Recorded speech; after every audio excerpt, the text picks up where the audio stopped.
I'll call this meeting to order at 7:05 p.m. and permit me just to read the guidelines for conducting remotely open meetings. As a preliminary matter, this is Aaron Van de Steen, the chair of the Grafton Public Library Board of Trustees. Permit me to confirm that all members and persons anticipated on the agenda are present and can hear me. Members, when I call your name, please respond in the affirmative. Martin Essner. Here. Dana Wilson. Here. Doug Bowman. Here. Karen Sepatelli. Here. Daniela Sharma. Here. Great. Staff, when I call your name, please respond in the affirmative. Cindy Zariello. Here. And Beth Galloway. Here. Great. So good evening. The open meeting of the Grafton Public Library Board of Trustees is being conducted remotely, consistent with Governor Baker's executive order of March 12th, 2020, due to the current state of emergency in the Commonwealth due to the outbreak of the COVID-19 virus. In order to mitigate the transmission of the COVID-19 virus, we've been advised and directed by the Commonwealth to suspend public gatherings. And as such, the governor's order suspends the requirement of the open meeting law to have all meetings in a publicly accessible physical location. Further, all members of public bodies are allowed and encouraged to participate remotely. The order, which you can find posted on the town's website at www.grafton-ma.gov, allows public bodies to meet entirely remotely so long as reasonable public access is afforded so that the public can follow along with the deliberations of the meeting. Ensuring public access does not ensure public participation unless such participation is required by law. This meeting will feature public comment.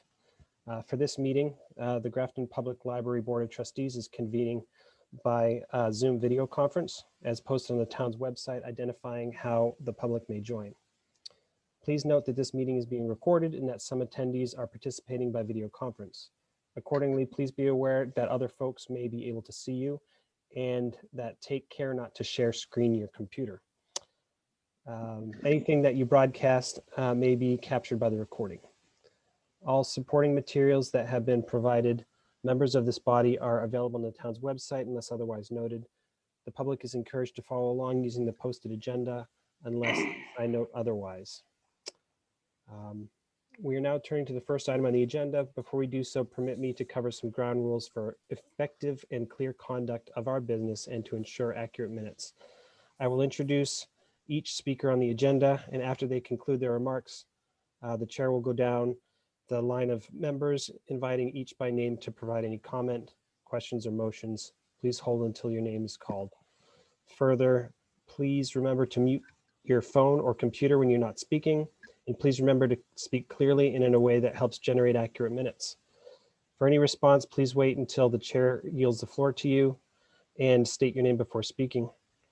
If members wish to engage in colloquy with other members, please do so through the chair, taking care to identify yourself. Finally, each vote in this meeting will be conducted by roll call vote. All right. So the next item on the agenda is the approval of minutes. I read through the August minutes. I didn't have any corrections, and if anybody had any corrections, Beth, are you collecting the corrections? Yes. Okay. And I apologize for not noting it earlier, but I didn't see the March minutes attached. So I'm sorry. I had sent out March on April 5th with a deadline to respond by April 9th, and I had one person respond, and I should have attached them with the agenda for this meeting, and I did not, but everybody did receive them April 5th. Because Okay. Cindy had an amazing fast turnaround, so I wanted to get them done and off my plate. Very good. But if you weren't, if other people weren't able to dig through their email and find them and read them, Okay. I can postpone the vote. Thank you. But I would like to get August off our plates. Clerk Yeah. wants to know where they are. Absolutely. So can someone please make a motion to approve the minutes for August 2020? I make a motion to approve the minutes for August 2020. Okay. And any second? I second that motion. Okay. Motion made in second. Any discussion? Okay, all in favor? Aaron Vandestein, aye. Dana? We need to hear you, Dana.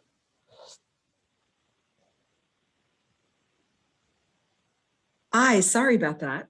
Great. Doug? Aye. Karen? Aye.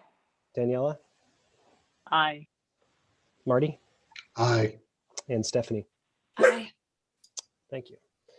Okay, on to the March minutes. I didn't get the opportunity to review them, but certainly if there was only one correction that was needed, did anybody else get a chance to review them?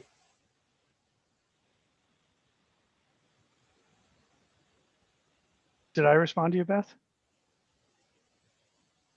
I can't hear you. I can't read lips, but I'm guessing that's a no. Yeah. I don't remember, and if I check my email, then everybody on Zoom in the recording can see my email. Yeah. We Look at don't. my phone.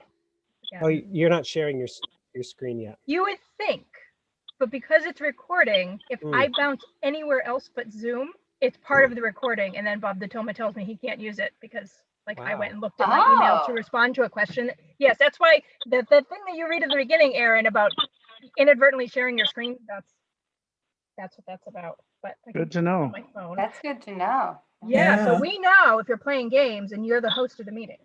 Don't do it. Yeah. Okay. So do I have a motion to approve March minutes? I'm making a motion to approve the March 2021 minutes. And any second?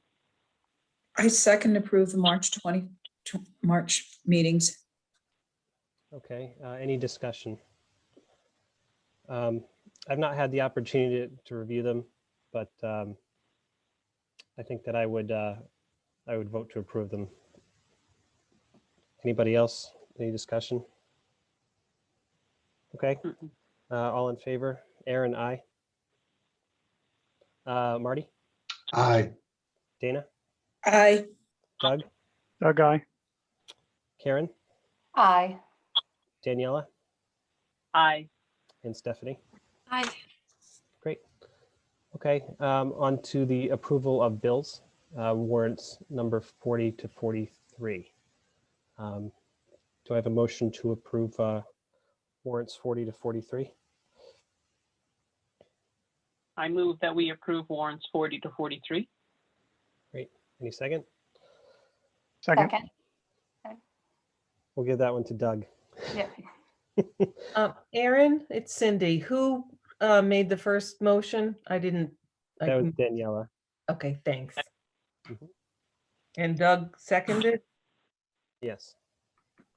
Thanks. Any discussion on the bills? Okay, hearing none. All in favor? Aaron, aye. Marty?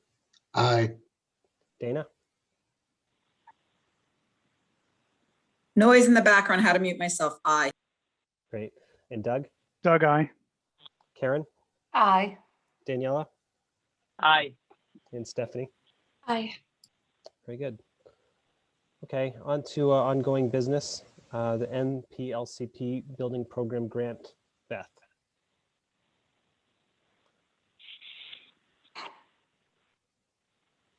So we are almost 90% complete with the building. I finished the March report. They're always due 2 months behind. So the March report is due May 1st. And I finished it today and included the board when I sent it off to MBLC. We are running into some budget tightness. We did receive, I think at the end of March, additional bills from the architect for they're working beyond their contract. And they presented us with a bill for that, which we asked for a year ago, very recently.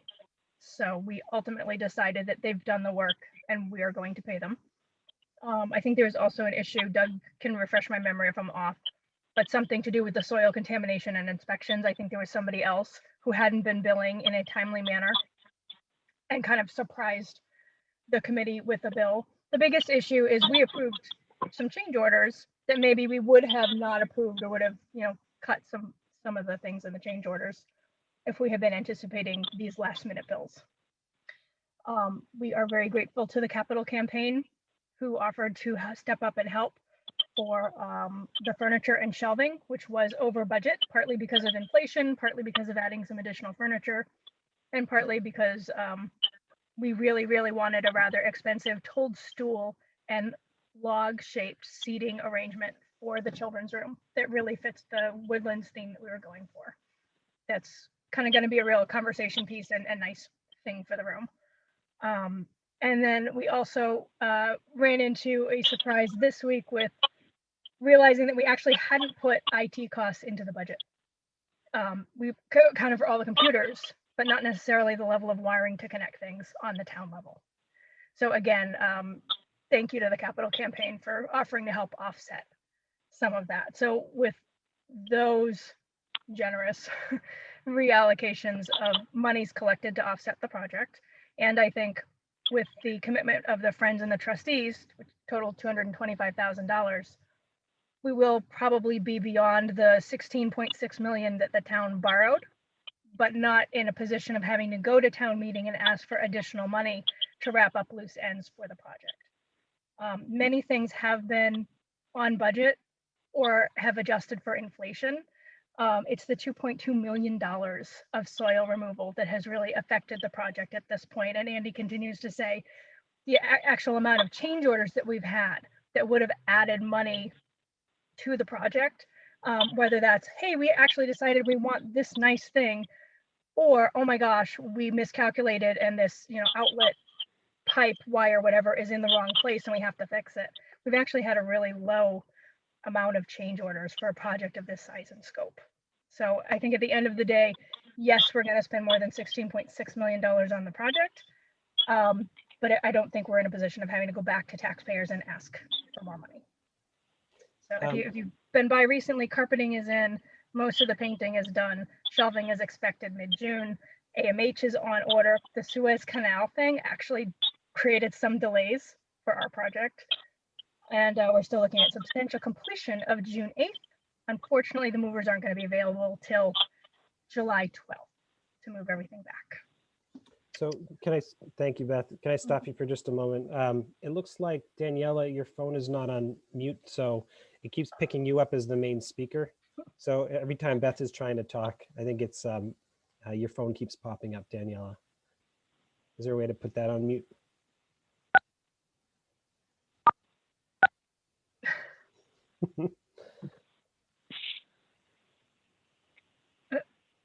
I think you can. Aaron, just as the mute it. host, can you mute her phone?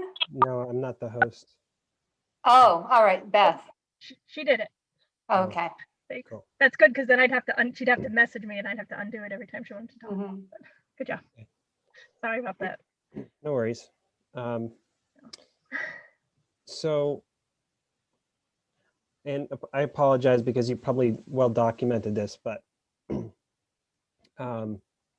have we been through the contingency yet? Because I think what I heard you say is, Yes. yeah, okay.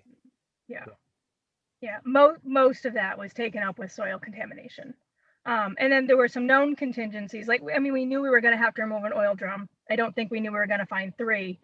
And we did opt to, instead of just, digging to a certain okay level and putting in vapor barrier on the actual site of the building, they really dug down and got rid of all that really dirty, hazardous dirt, which is wonderful for the environment and for the project, but it came at a cost. We had some masonry that I was aware of, and we had that brick bulge on the side of the building. So they did some extensive masonry repairs. I've sent you, Aaron, a lot of pictures of those. And that wasn't unexpected, but it also wasn't completely budgeted for in the original estimate, even though I was aware of it and tried to get it into the project. But it's also kind of the reason why there isn't money left over to say, oh, you know what, we did just find out the cupola needs work. Why don't we just, we have $80,000 lying around from contingency that we didn't use, or change order money we didn't use. Let's take care of that too. And there just isn't, left over. Yeah, for other projects, they would be able to say, oh, we have money, let's buy the year's worth of copier paper, toilet paper. The children's room wanted a dollhouse, let's do that. I don't know that we're going to have that luxury, unfortunately. Okay. I think I saw a hand from Stephanie. Dana, did you want to speak too? Because I saw timeout from No, doing I it. was just, no, I was just, Okay. it's about the, other people listen to us, so I know we're on, I just was Public meeting. more positive stuff, that's all. Well, But we're doing it, I mean, we're getting through it.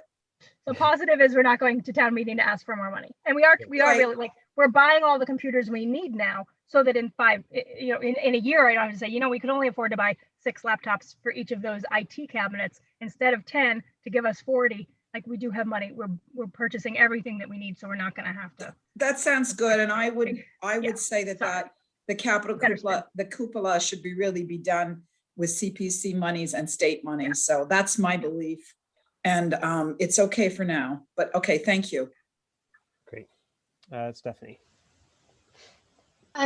Beth, could you kind of go a little bit more in detail you said that because of the Suez Canal, the furniture, there's some delays there, but there is now a month gap between completion and the mover. So how does that affect like your plans and moving?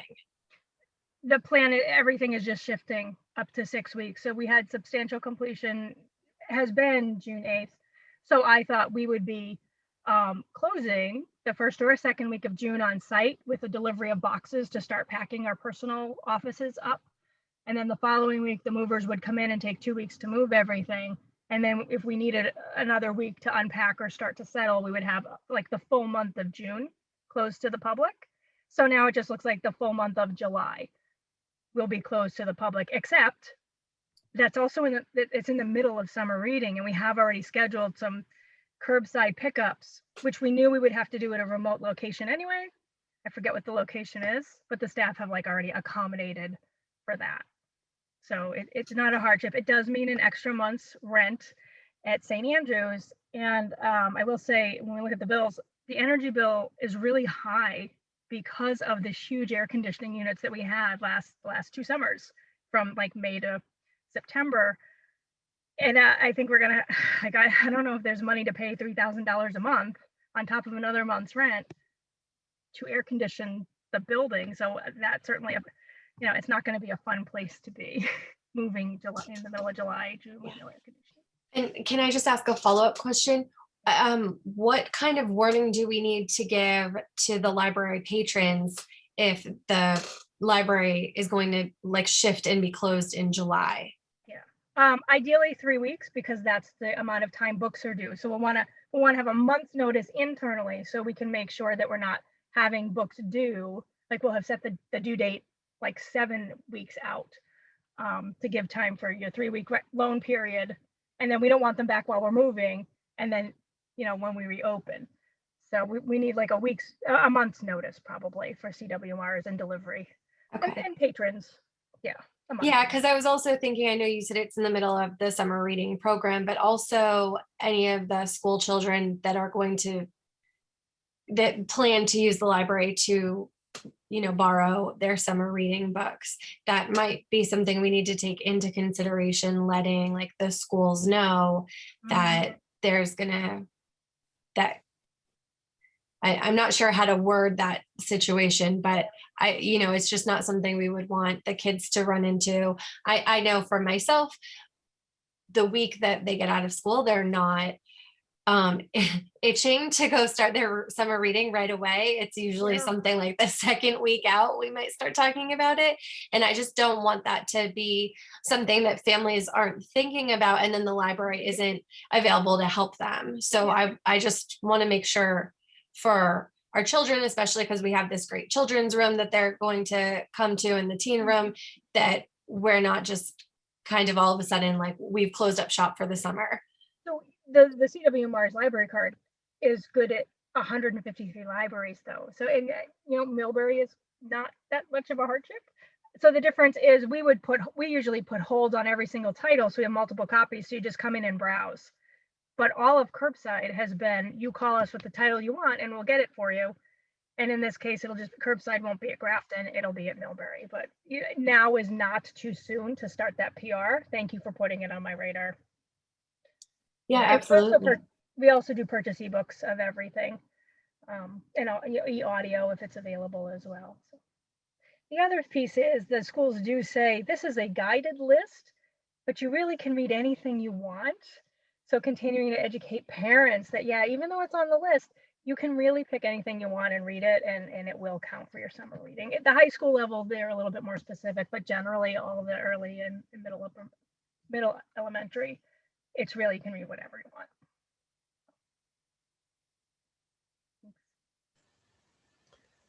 Thank you, Stephanie. Thank you, Beth. Any further discussion on the building project? Okay. Well, thank you, and really excited for the opening. And I'll be happy to take whatever I can for 7 weeks to help offset the moving costs. Okay, so where are we? We're on to the budget review 2021. Sure. I'm gonna try to share my screen. Yep. So I opened up again, you don't need to see everything, but I did open up the right document so I could just get to it, I hope. See if this works. Yeah. Yeah. So our wonderful new town accountant has been great about sending these reports in advance.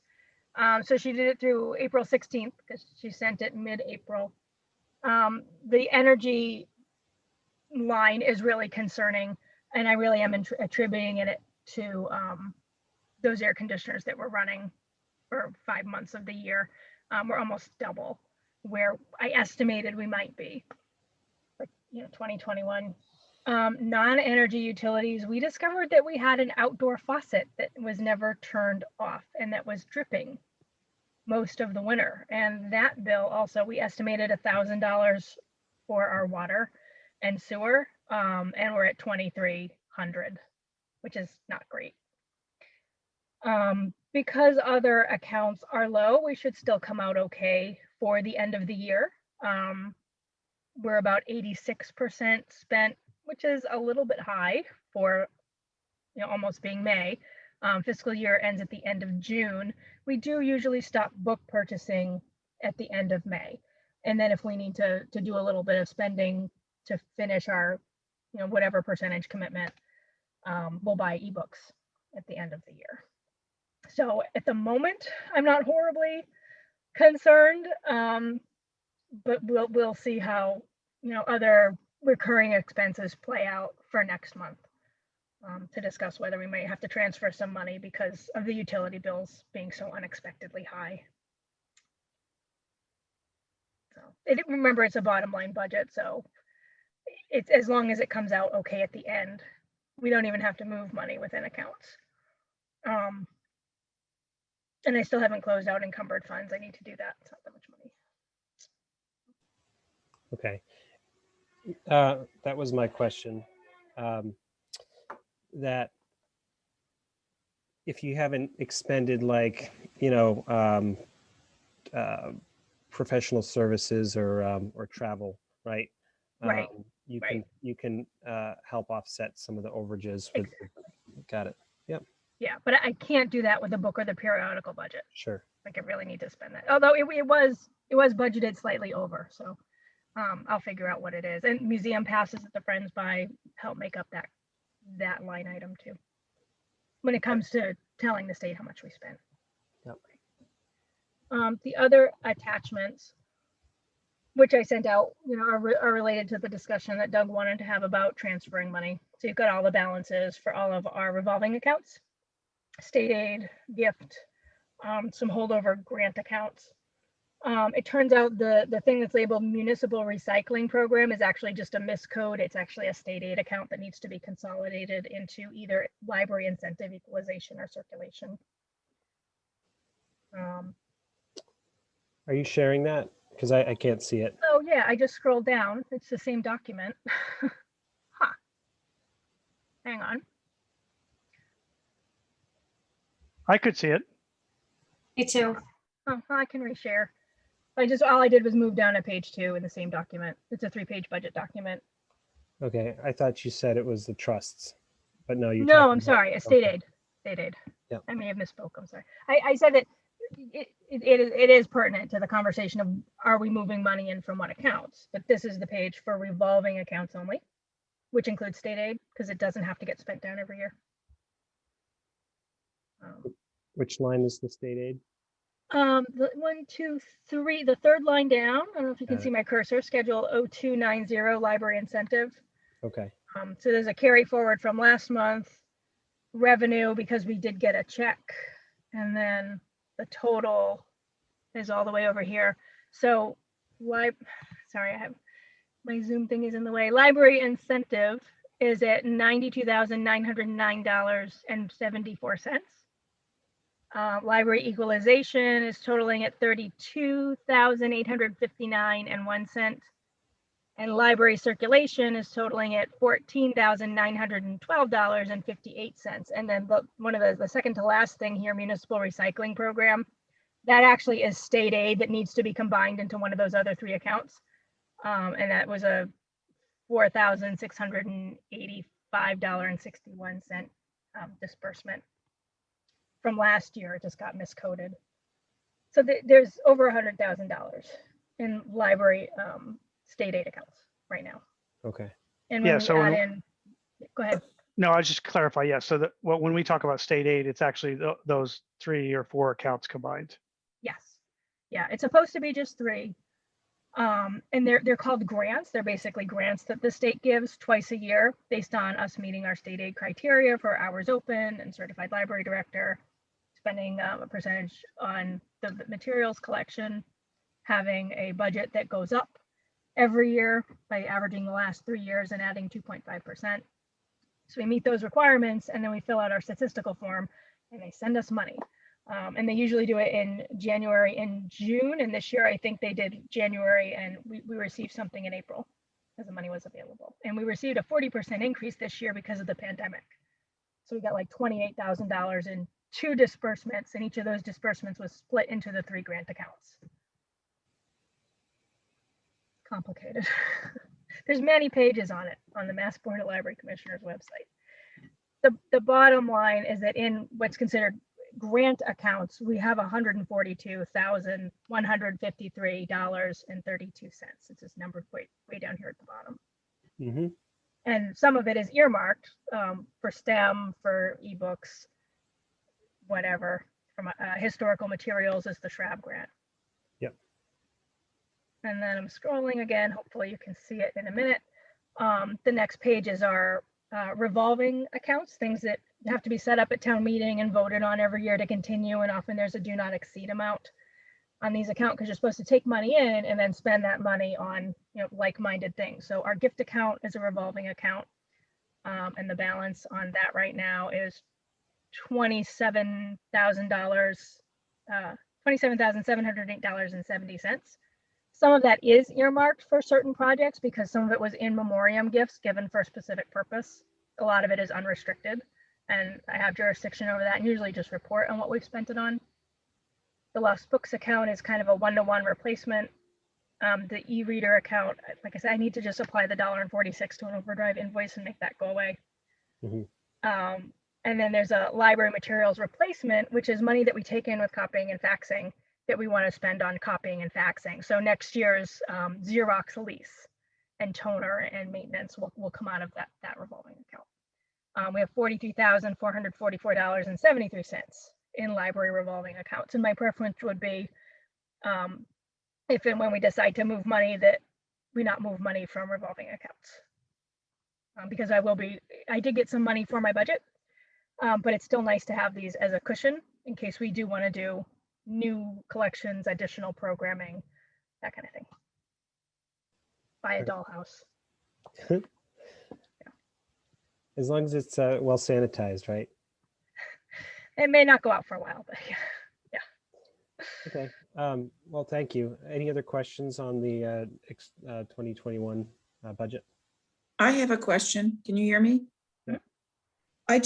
And I'm sorry if I missed this. Where it says the $16,942.16, where did that come from? It says balance. I don't know. I have to open it again. Hang on. Okay, it's all right. I don't know. I read them all off. Good for you for taking notes. You have a copy No, of it. it's under Unibank. I print it out. because I Okay. have to Oh, look yeah. at it. So the spacing is really weird, Dana. So the Oh. Unibank e-reader grant has $1.46 left in it. It was used by Hilda Right. to buy No, I ebook know. readers and then the Oh, supplement. Okay, this is just a So- ballast. It's Yeah. just what was forward. It must have just been coming from above it. Okay. Yeah, I think that's the revolving Okay. gift account, and then it got money added to it. And the gift accounts that's like when we have people pass away, they sometimes give money to the library and they give it to you Yeah. unrestricted. Yes, it's You got they, a lot no, this they summer. sometimes they restrict. Okay. If they wanted to go for a children's thing or yeah. You And were it's also we had a lot of generous people this yes, summer. we did. We did. Okay. And then the Friends money, the Friends usually commit $5,000 twice a year. They have not been able to meet that complete fulfillment because of, membership being low and not being able to fundraise. They've given us $8,000 this year. So Okay. their money goes in the revolving account to pay for museum passes and summer reading incentive, and then Okay. we draw on that. Okay, So, looks and good. it looks high, but a lot of it is committed. Thank you for keeping us up to date. I love this.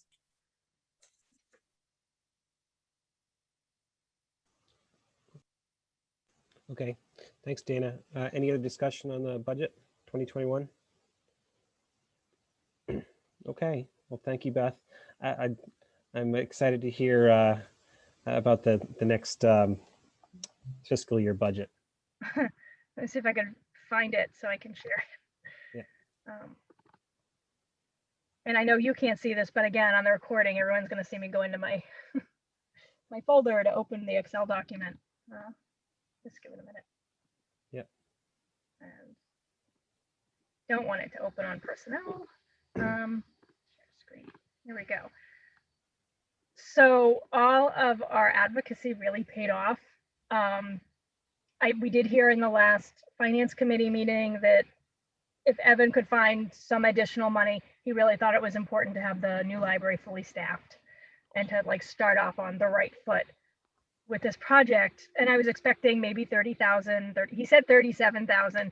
He found $50,000 for our library. And I'm wincing and shuddering a little bit at the idea of, oh no, I hope no department is suffering. And then it really was just like, hey, we had a misprojection and really are going to make more money than we thought. And let's redistribute it, some of it. So now our budget is totaling at $935,457. It's been a long day. $935,457 with the $50,000 influx. So that allowed me to total some of the expense accounts, the ones that I was saying, well, I might have to pay this out of gift. And well, we might not allow staff, if there is a travel ban lifted, to go to any conferences. And, we may have to ask the trustees to pay for dues and membership. And if we are off on utilities, well, we're going to be begging at May town meeting next year for the money. So I was able to restore a lot of these accounts to what I think we really need. Again, as long as we don't have a sewer leak, we'll be fine with $16,000 for non-energy utilities next year. We did keep repair and maintenance low. There is a little contingency in there, but we're hoping new building, nothing's going to break. We won't need to repaint. It's going to be great. Contracted services is exactly the bill for CW Mars, and then some licensing software so that we can be more self-service with our internet computers in the library. A lot of the copier costs, again, are going to come from the revolving account.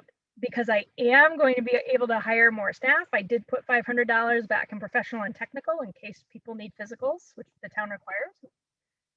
Sorry about that, I scrolled too fast. What else? Conference and seminar fees. We are hoping to continue with Nancy Maloney Hill, who launched a readers advisory project with us. That's kind of straddles 2 fiscal years. So this money will pay her to come back and do some more webinars with our staff. Communications, I still don't actually have a final estimate for what our telephone bill is going to be in the new building. So I may have budgeted high here, but I don't think so. I think we're doubling the number of phones and the bill is going to be higher. Office supplies. Can you hold for a second? Yep. So I think I heard Evan was trying to get all the phone services kind of under the same umbrella. Do you know if there's any movement there, or do you still have to pay out of your own budget? Oh, so well, we're all using the same company. Yeah. And how it works now is the town administrator's office gets the bill, and then Cindy I breaks it down and says, you owe this, and we're taking it from the library budget. Got it. Okay. So as far as I know, that will still happen next year. It's fine. One thing to keep in mind in terms of state aid is that actually doesn't help or hurt us, because if the town decides to pay for it and takes it out of our budget, I still have to report on state aid that the town is paying for the phone bill. So it doesn't matter, like on paper, which expense account it comes out of. It's still accountable as a library expense on a state level. Okay. So whatever's easier bookkeeping for us is great. And I do like the idea of them taking care of it and us just having one less bill to think about and enter into the software. Yeah. Okay. That's a little different from what I thought I understood. I thought he was, offering to take, have the town take all the phone services for all the municipal buildings. Yeah, I know that he did collect, an accountant collected all of our account numbers for phones and for all utilities. So that may still happen. What I'm saying is if all of a sudden our total budget now dips $30,000 because it's being paid by the town, like we don't need to worry about, oh my gosh, now we're not going to meet our technical number for state aid, because we would report that the phone bill got paid just from another line or another department. So it still evens out like financially for us. It's Okay. just less of a headache for somebody to have to go through and send all the bills, and then for like Eileen to put it in the SoftWrite and track it. Like it would be nice to not have to do that. It's a town building. Yep. So same question. Copier leases, is that going to be kind of similar under the town's umbrella, or no? I tried so hard. Yeah. I tried so hard, but ultimately I was the one who had to call Xerox or not Xerox, another company, I forget which one it was, to get the quote. The price is very reasonable. And I would just like to go back to Andy to say, so remind me, did you buy a network printer for our administrative office, or am I going to lease 2 copiers or a copier and a printer? Because we think we actually need a second fax line. But yeah, I had to do that procurement myself. I was hoping that we could have it done by one person for every department, but Okay. I'll keep trying. Okay. Yeah, we did get a deal. I don't think we would have gotten any better deal if like the police station and senior center and library were all leasing at the same time. We actually got an almost 50% discount because of our MHEC consortium membership, which is the schools and libraries thing that's comparable to ComBuys, the state bid list. It was like a 45% off. It was a good price. Wow. Yeah. Nice work. Okay. I'm good. Thank you. Okay, there was, I know this is like fascinating line by line. Office supplies, I think that we might need more, but we had a little bit of money right now, so we've like already bought staplers for the new building. Because now we've got more individual desks. So we're just gonna really stick close to budget as, for this line. Educational materials, so I put in all the expenses and then I went back and multiplied by a very long decimal point to make sure that we were hitting a 13% material acquisition requirement, because we talked about if we try and hit 15, it's a lot of money. But if we aim for 13 and open 2 more hours a week, then there's no penalty and we still meet all of our state aid requirements. And we could always decide to spend more than 13%, making it up from gift accounts, state aid, donations. This still allows us to buy a lot of things for the public to use, to maintain all the databases that we currently have. We might not be able to buy as many things in ebook and print. Or maybe we won't have multiple copies of things, which we generally don't really do anyway, because we've never been able to have that luxury. So I think it is lower, and I can understand that's disappointing, but I think it's workable. So before you move on, does that number represent, I'm sorry if I missed this, a reduction? And we're just going to add additional hours? Are we still having that discussion about additional hours? Yeah, if we decide that we don't want to do that, that we want to meet the 15% more, then I'll have to move money from staffing, not hire the additional staff that I need to keep the budget at the 935,457. Okay, thank you. Yeah, and it's Marty asked, and I did send him, when he asked the figure, it was probably $15,000. He can correct me if it was lower or higher. And I see Stephanie raised her hand. Yeah, you just said if we don't hit that mark, then you'll have to move money around and might not have it for staffing. So I was just wondering if the money that Evan found, that $50,000, if that came with kind of the stipulation, like we want it to be fully staffed, you need to fully staff it. Yes, so it did not. He just went, here's $50,000. And I said, great, here is my proposal that I can now have an 18-hour reference librarian to offset the 2 nights and 1 Saturday Heidi doesn't work. An 18-hour young adult person so that we can keep the teen room open, the 2 nights and Saturday Allison Kutcher doesn't work. A 10-hour person in children's to offset someone who's 35 hours, who's shifting to adult services. And I gave myself a 16-hour a week administrative assistant. This board can decide, no, we would rather not have one or some of those or all of those positions, put that into the book budget. And now is the time to do that. It is a bottom line budget, but I would need to make those adjustments ASAP because we have town meeting June 5th. So you could also make a motion on the town meeting floor as a board that we appreciate that extra money, but we want to shift it now from personnel to the library expenditures. So I crafted the budget based on, I think, 6 of 7 trustees saying we can live with 13% materials spent from the budget and the 2 additional service hours, and that you guys would determine whether those hours would be opening at 9:30 4 days a week or staying open till 6 2 days a week. Yep. Okay, thank you. It's not over till the fat lady sings. So you really could decide that you want the trustee budget committee to meet again to discuss it and propose a new and different budget to vote and approve as a board next month, and then, or again, change it on the town meeting floor.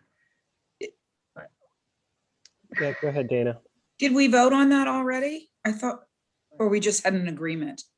Yeah. Why don't we just, can we just vote on it so that we don't, I would prefer not to talk about a town meeting. I think we were all we were pretty much in agreement Yeah. about, what you just did. I will say too, like I've sent out every single revision of this budget and I don't often get feedback. Well, I thought we discussed it and it was I fine. thought We it was said all that- set. Yeah, I thought you're going to add the extra. I thought that was a brilliant idea to add a couple hours. If we want to, we can change your mind next year, right? I mean, if the, subsequent year, you decide that wasn't the best thing, I think it's great that we're going to have some more hours. And Okay. you can also go back to at town meeting in October and say we would like a revision of the budget. We need to add or take money away or move money. That's also legit. And again in May, so you do have opportunity. I think we could decide as a group now. Okay. So just think about a motion you'd like to make, Dana, but I think I saw Stephanie's hand first. Yeah, no, so Beth, I've seen the updated drafts of the budget, and thank you so much for sending them each to us. I just, when kind of that money just got found, I wanted to be very clear about what the 2 options were, and if we were deciding that right now, or if that was something that you would come to us should it become a problem in the future. Yeah, when he gave us the money, I made decisions based on previous meetings and needed it for personnel. So.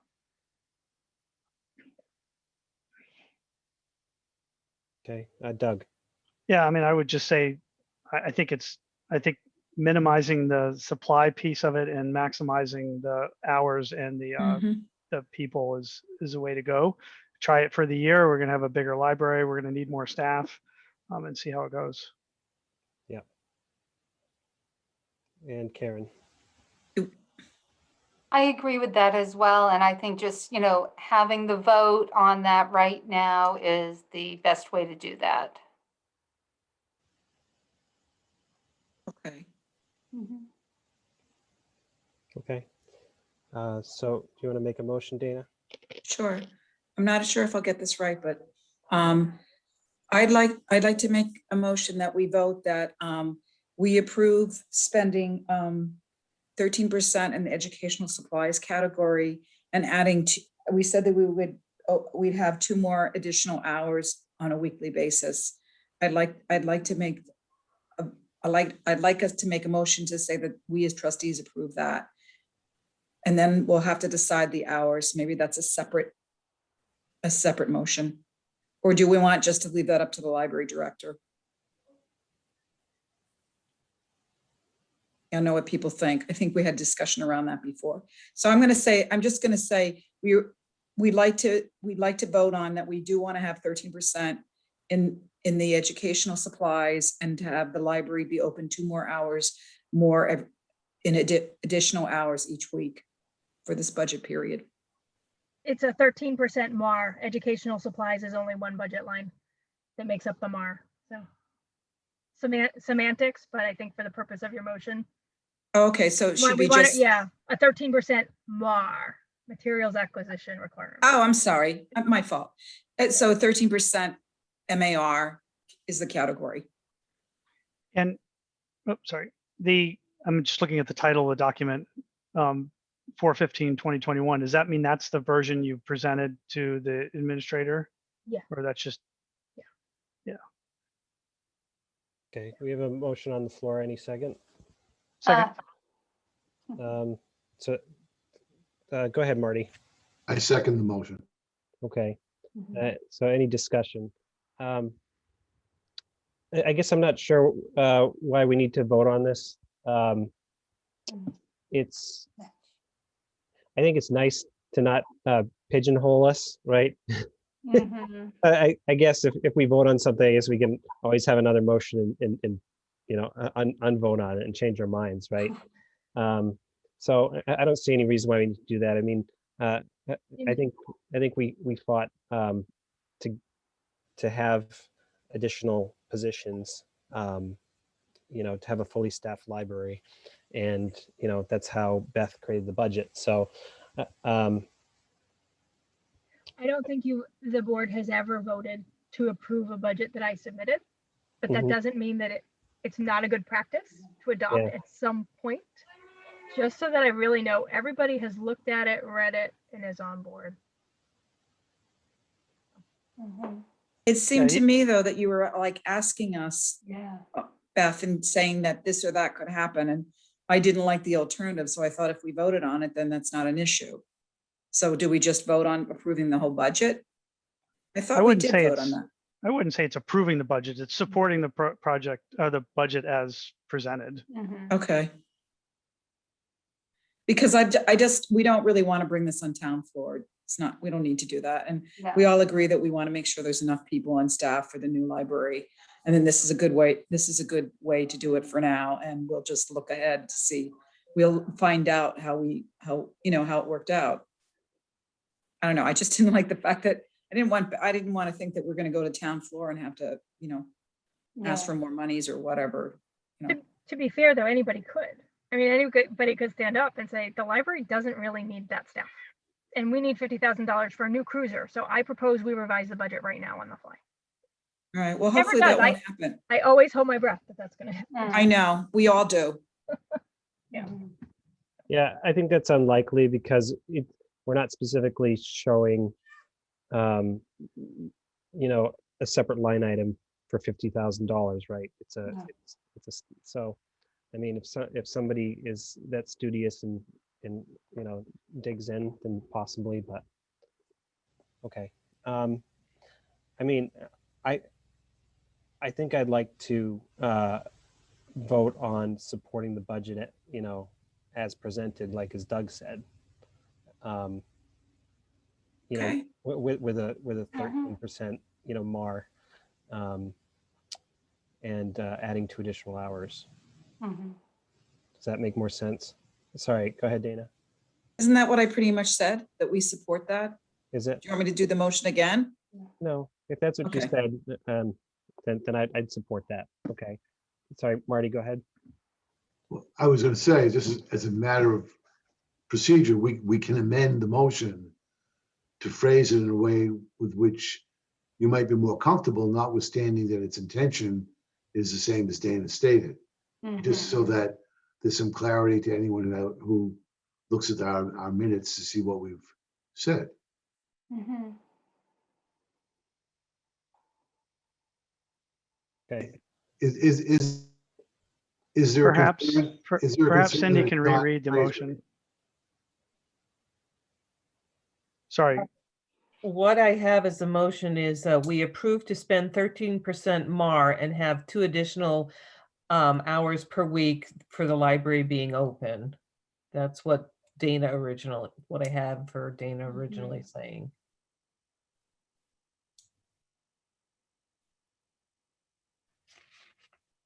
Karen. I forget if it was Doug or Aaron who said it, to adjust the motion to say we accept and support the budget as presented, rather than naming a specific line item. Oh, okay. Is that what you meant? I didn't understand. I Yeah. get that. Okay. Yeah, because I think that shows Beth. I that- see what you're saying. Okay, I missed that. It went right over my head. Okay. Okay.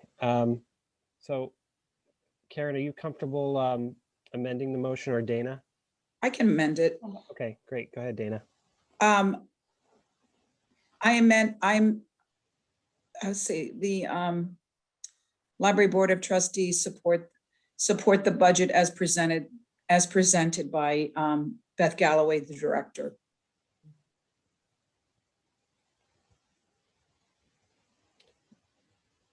Go ahead, Marty. I'll second the amendment to the motion. Okay, all in favor? Dana? Aye. Aaron, aye. Doug? Doug, aye. Karen? Aye. Did I say Marty? Not yet. Aye. Go ahead, Marty. Stephanie? Aye. And we'll give Danielle a moment to unmute her phone. Aye. Great. Okay. Well, thank you, Dana. I think that was important to give Beth her some support because you're right. It did seem that maybe we could have changed our mind, but she was going based on what we had presented to her in the past. So I think that was good to solidify that. So thank you. Very good. Any more discussion on the? Do you want me to keep going? Oh yeah, please. Yeah. So I think it's if you wanted to know the difference, I'm just trying to look through my email. Yeah, so it's about $13,000 less that we're spending on educational materials, which is both magazines, newspapers, periodicals, and everything in the building that patrons can use in the building or take home. And again, we can always make up the difference if we wanted to with other money. But from the town side, it's going to be about $121,000, I think. I reduced travel, assuming that we will still have pandemic situation for a little while, and I'm not going to be sending people to in-person meetings or conferences for a bit. Programming landed at a little bit less than this year, but still, I think, a manageable amount, which again, we could make up from gift if we had to. Dues and membership, I did restore some money because we like to pay for ALA, MLA memberships for staff. More and more staff are interested in the paralibrarian application and status, so I wanted to make sure that would get funded. And then I put in 0 again for new equipment, going on the assumption that we'll get everything that we need equipment-wise, printers and computers and laptop from the actual construction program. And next year we'll have to maybe start replacing some of the older laptops that we're planning to redeploy for patrons when we open the building. We'll have to, so you'll see equipment come back in FY23 and subsequent years. It's been at 0 for 3 years, I think. We have some very old machines. That's it. Thank you, Beth. Well done for Thank you everybody. for all your help and support. Oh yeah, absolutely. And thank you for everybody who supported Beth in this process. I think I did 9 revisions this year. It's a Yeah. lot. Oh, I had a quick question. So does this budget represent the corrected number of weeks? I know there's a lot of people who, Yes. okay. It saved us a couple $1,000 Oh, okay. What they ended up landing on? for personnel. No, just for the number of weeks. Oh, so I budgeted at 53 weeks because I thought it was over 52.5, Yeah. but they said, no, use 52.5. So that's what I used. Okay. So we're talking 3.5 days. It saved $3 or $4 grand. Significant. Mm-hmm. Thank you. Okay. Let's see. On to an IT update. Sarah's computer suddenly couldn't access shares remotely today. So that's going to have to be fixed. He did some kind of a fix remotely, but she's going to need to bring in her laptop for IT to look at. We had a huge Evergreen upgrade. Evergreen is the circulation system and checkout system that we use. So that was down over part of Patriots Day weekend. And when it came back up, we had to uninstall and reinstall most of our receipt printers, which is not easy to do. There's 3 or 4 pieces. There was really good documentation, but also one of the staff computers stopped printing to the Xerox. So I did have IT here on site at the library today. And I said, as long as they're there fixing the Xerox, connecting that one printer to the one machine, can you make sure that everyone's receipt printers are working too? So I wasn't there to oversee it. Hopefully that happened. It's something that like I can do, but if there's someone else coming in who also can do it, who's getting paid to do IT, like it's okay for Bob from Coughlin to take that on for me. And then in terms of the new building, I already mentioned, like they ran a lot of wires. I think we have 3 IT closets. We do think we can buy all of the computers and laptops and iPads that we need for the staff and the public. But we hadn't anticipated the cost of connecting like all the wires and infrastructure the grant paid for to the town's equipment and the town's end. So they continue to be wonderfully responsive. I think there is rumblings that we may hire an IT person soonish and stop outsourcing IT for the town. Oh, interesting. Yeah, again, like consolidating services, right? Mm-hmm. It's probably cheaper. Okay. Any other questions for Beth on IT update? On to the Grafton Public Library Capital Campaign, Dana. I'm sorry, I can't find myself. You, okay. You're off mute. Yeah, we can hear Okay, you. good. Yeah, Doug is gonna, I believe we're gonna have a discussion regarding the funding, but I can give you an update. We're basically working, we've been making appointments and with business leaders in town, and we've also been kind of close. We've some things have been, we've been working on a couple different donor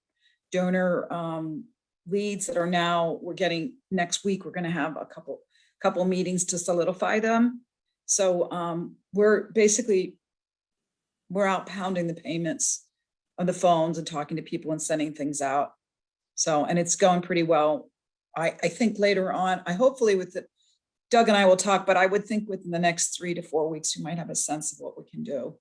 But we're hoping that we're going to try to make Beth G's budget that she wanted us to make. So that's our intention, which would be another couple $100,000. So that's our intention. So, and we're also, we're going to the book fair too. I guess I should mention that. We're going to have a presence there. We made a bookmark that was just going to be given out that talks about the campaign and gives the address so anyone could respond, send in money, could donate. And we also contributed by making some, Carrie Hogan worked on this, but we had some beautiful bookmarks made by a local artist that we're going to be selling on behalf of the Grafton Public Library Capital Campaign. And we've got a banner there. And I guess it depends. We'll see what happens if there's a farmer's market and all that. Perhaps we can go if the library is going to be there, we probably will put some materials there. So we're working on that. I'll be there helping out and talking to different people. So that's good. And then I'm working on a release to promote the library to the world at large. And we figured this was a good way to do it on the 1st. And then we'll follow through in the next couple of weeks with an announcement. We are hoping, I guess, what was I going to say? I'm sorry, I lost my train of thought, but I lost my train of thought. I can't think what I was saying, but oh yes, I know we still have to, as a committee, we've been going over a lot of different things. Like now we're working on our donor wall and the plaques, but we still have to meet as a committee and decide if we really want to have a project like having people invest in the in bricks or something, or do we just want to have people give money for specific things? So we still need to discuss that. So I think we're gonna meet later, either this week or next week, to discuss that and come up with a solution. I don't know if, so anyway, that's, we've been reaching out to people and we're still getting a lot. We're still, we're doing specific tours for individuals, and we're still getting people, to help us with the campaign. And also we've been getting feedback on how people want things worded for the plaques and for the donor wall. So we continue to work on that effort. And then Doug, I know Doug wants to talk about the way that we want to, how the trustees want to fund the 125,000. And I see I printed out what Beth gave us, and it gives us, some of it's a little bit, I have questions on it, but it lets you know like what account, where some of the monies are in some of these gift accounts. And I was thinking the names must be, they're all there. There's a person's name and then the library, and that's just probably the way they designated that, I guess that's how they came up with a name. I don't think there was a library named after that person, but. No, and we'll talk about that later on in the agenda. Okay. So I don't know if you have any questions. Yeah. How is there a lot of naming rights still available as you go and speak to businesses? There are a few. Yes, there are. Okay. Yeah, we're in good, we have things to share, definitely. And we have things to share for sure. And we have some interest in specific ones. We're just, we just can't talk about it, but. Yeah. Thank you.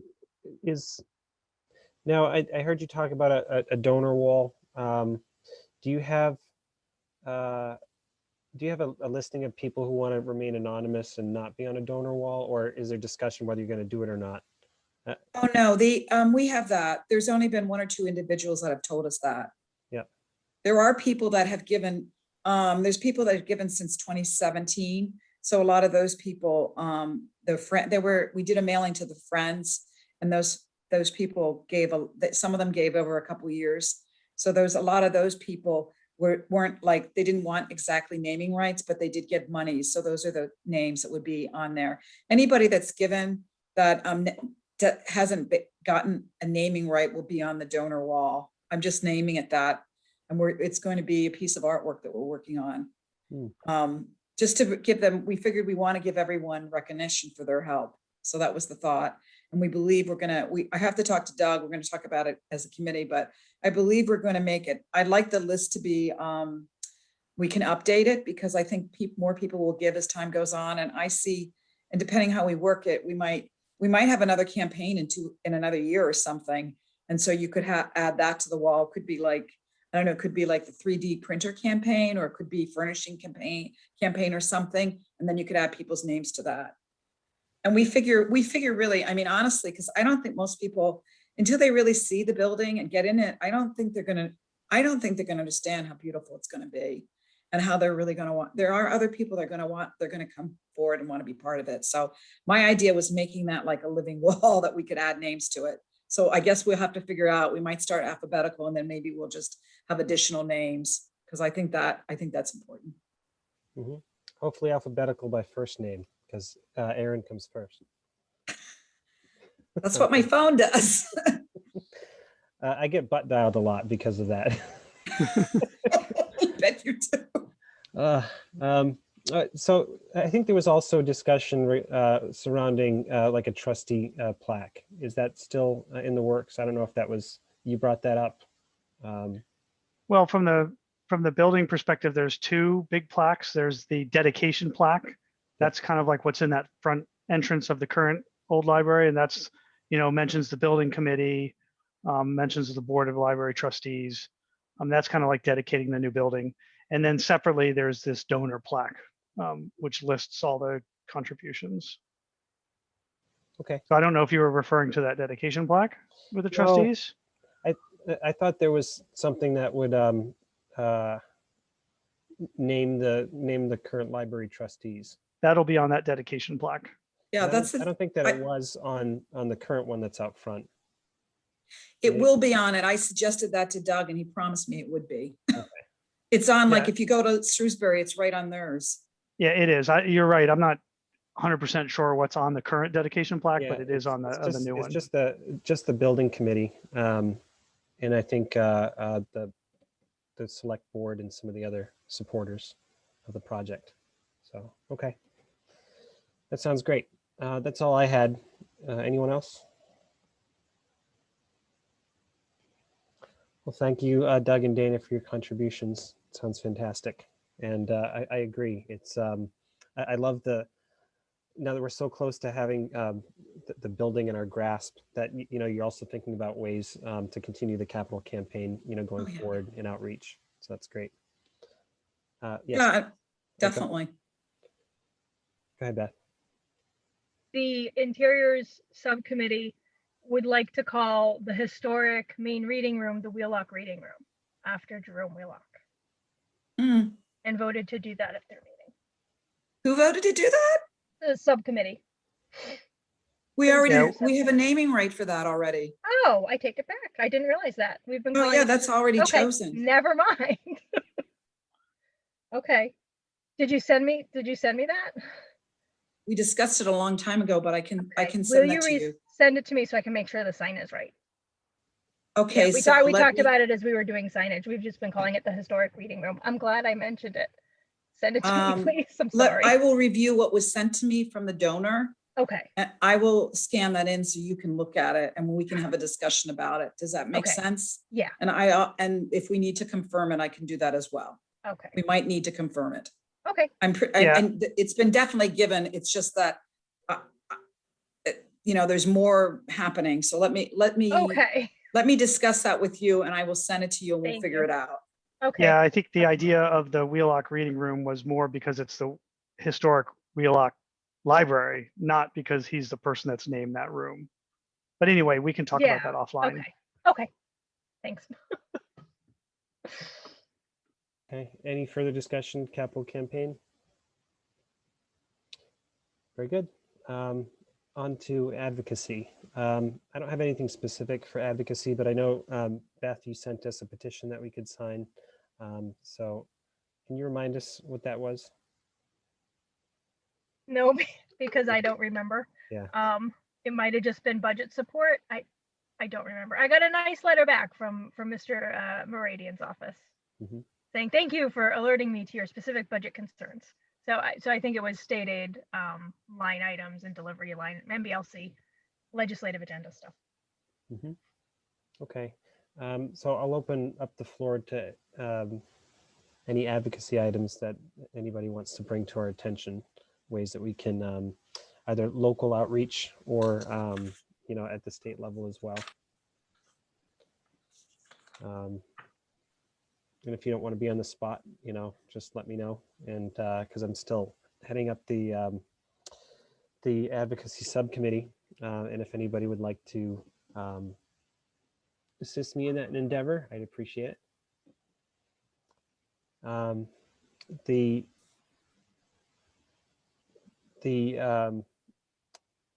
The State House Library legislative event. Do we know if that's going on as scheduled?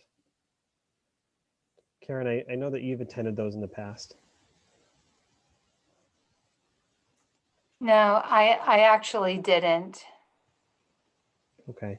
Well, Yeah. something I for me had to look planned, I into. just didn't make it that year, so. Okay. Very good. All right, well, moving on then. Friends, it says Friends membership and update, but I think we already discussed membership. We like to do that at the beginning of the year, but Stephanie, if you have a update on the Friends meeting, if you're able to attend, the floor is yours. Yes, I was able to attend, and just to jump back for a second, because I had the email from Beth about it was about the legislative event on behalf of the MLA and the MSLA. So the advocates and changing or the benefits of the state aid and the resource agenda. So she sent that back on April 15th, if anybody wants to go back and check out that email. Thank you. Yeah, let me pull up my notes from the Friends meeting. So we talked a lot about obviously the upcoming day for the book sale, and I know that they've been getting tons of donations and they've been going through those books. I made different signs for each of the tables, so I think there was like 43 different categories. So each of the donation boxes that they're getting, they're breaking down into these subcategories to make that easier for families. They are being very careful with COVID protocol, even though they're being outside. And so they felt that if they were able to break them into these subcategories, then people could go directly to their interest and not have sort of a buildup of people at any individual table.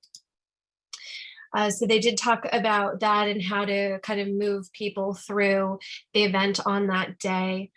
And they're going to send flyers out to the different schools and put details in the Grafton News and other outlets. So that should go out everywhere, as well as to Facebook. They were going to reach out to Dana and Doug. I don't know if they've been able to connect with you yet about having another Friends meeting, a tour of the library. So I know they felt like they hadn't gone in a while, and so they were hoping to schedule a tour coming up soon. They just had one. It might have been since this meeting. Okay. Because this All right. meeting was on April 13th. So they did. Oh. Okay. Okay, so they already had that. And then they talked about, they actually talked a lot about the Friends Corner at the new library. So there is a local artist, Sarah, I'm going to say her name wrong, I apologize, Bejer, Bejer.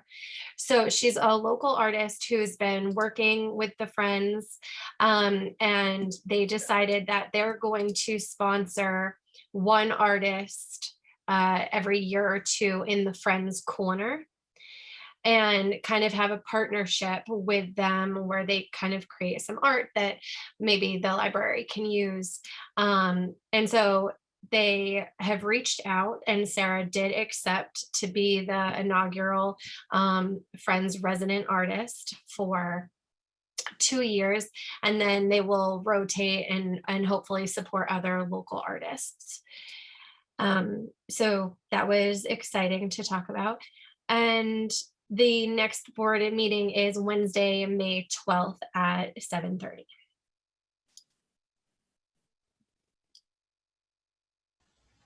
Thank you, Stephanie. Was there any thoughts surrounding the, I guess, types of art? And, you know, I don't know if there's a certain approval process, you know, because things could be misconstrued as offensive or whatnot, right? So do you know if they discussed that? So I don't know that we didn't discuss, and they didn't discuss what art would be displayed. They did talk about having the artist draw a rendering of the library that would be able to be used, for sale. So it somehow they're going to talk to her. This is not all set up yet, but they wanted to talk to her about having some licensing rights to her art so that they can kind of put it on like bookmarks or bags or whatever they think might sell and be able to help to support the library. So they were talking about having renderings from like the common and then also the backside so that you see the expansion, but nothing has been decided. I don't know what the exact conversation with Sarah was or what that will look like. It's just part of the conversations that they had in the meeting. And it wasn't until after the meeting where they did extend the invitation and she accepted. So the nuances of that, I'm not sure if they've been discussed yet. Yeah, I love this idea. Real quick, Doug. Well, it's, oh, sorry.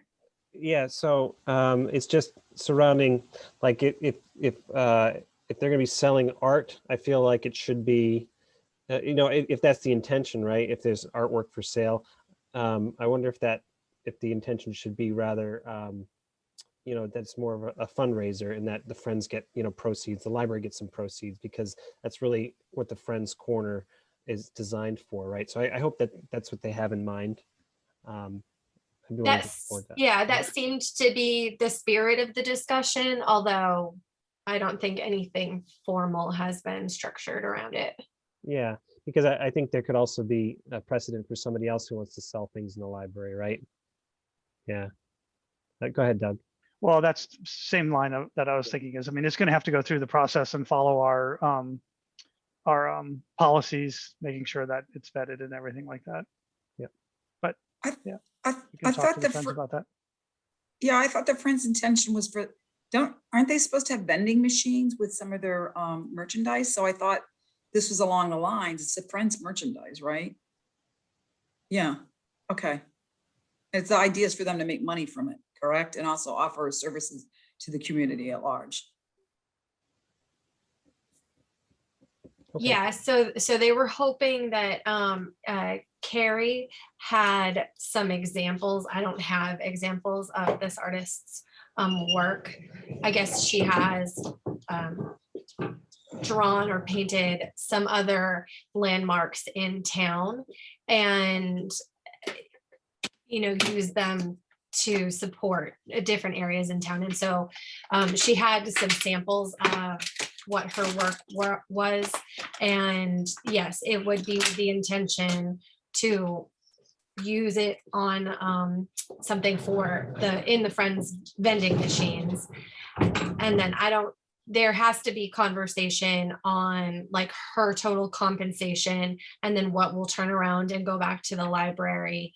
And so right now they were kind of extending to her, just asking her if she would want to be the resident artist. The other parts, they'd probably have to, talk with us and the artist to kind of figure out what logistically that looks like. Great. Thank you, Stephanie. Any other discussion for Stephanie regarding the Friends meeting? So I know that they like it for a trustee to go and it seems to bounce. I don't know if we want to keep that rotating. Otherwise, I'm happy to just plan that I attend these meetings and report back. Yeah, that sounds great, Stephanie. If anybody else would like to attend a Friends meeting, just let Stephanie know and I'm sure she'd be happy to either also attend if you really love attending. I mean, they love to have us and we have had multiple people, or you can, feel free to take a night off, but that sounds great. I appreciate that.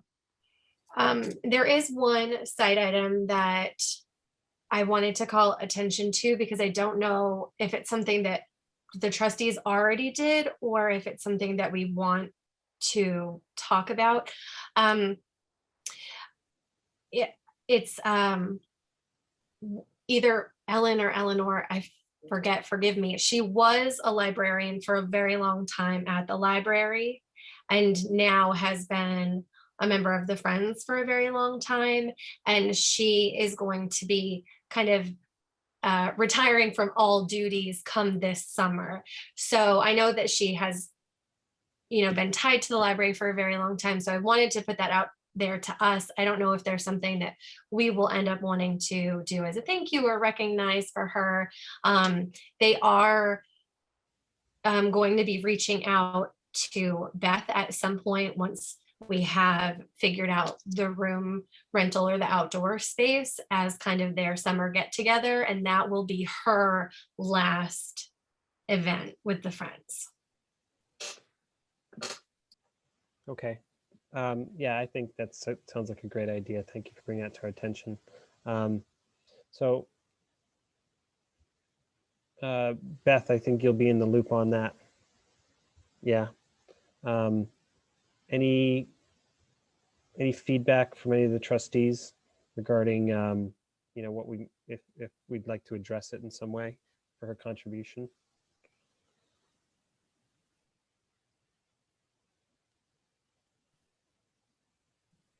It's Eleanor Tidman. She was head of circulation for a long time. It's very nice. Yeah, I mean, I definitely think we need to recognize it in some way. Sounds like we have a month or two to think about it. Yeah. If only there was a way to make a donation and put her name on the wall somewhere in the library. Ooh, ding, ding. Well, also, How were you much going are to you do? gonna spend, Dana, to get a name on a wall? I don't know, but I'm not muted, right? Also, I know that Beth Patch worked at the library for 12 years. We need to do something for her too. I didn't know if we want to talk, that's been at the back of my mind. Definitely. Eleanor is wonderful. So we'll have to, maybe the Friends could do something for her in the space, in the Friends space. Maybe they could even have a tribute to her. I don't know, because they have a lot of people that have been working so hard. There's so many of them. May I respond to Dana? Sure. So I know that they talked about having to do something at this last event. I don't know what that will be. My assumption is there's going to be further discussion in the May meeting. But Friends separately, I think that us as a board of trustees need to recognize her, at this point, decades of contribution to the library.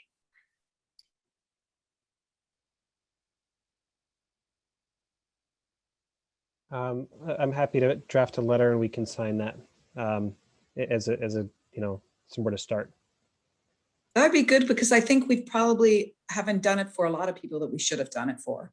Yeah. That are gone now. I mean, I can't even remember all the names of the women that were, the trust that worked in the South Grafton branch for all those years. Patty English, I don't think she's in the community anymore. There are several other people. So we probably haven't, it's good that we're thinking about doing that, because I don't think we've done a good job of that. We've been probably a little bit busy, but anyway, yeah, I agree.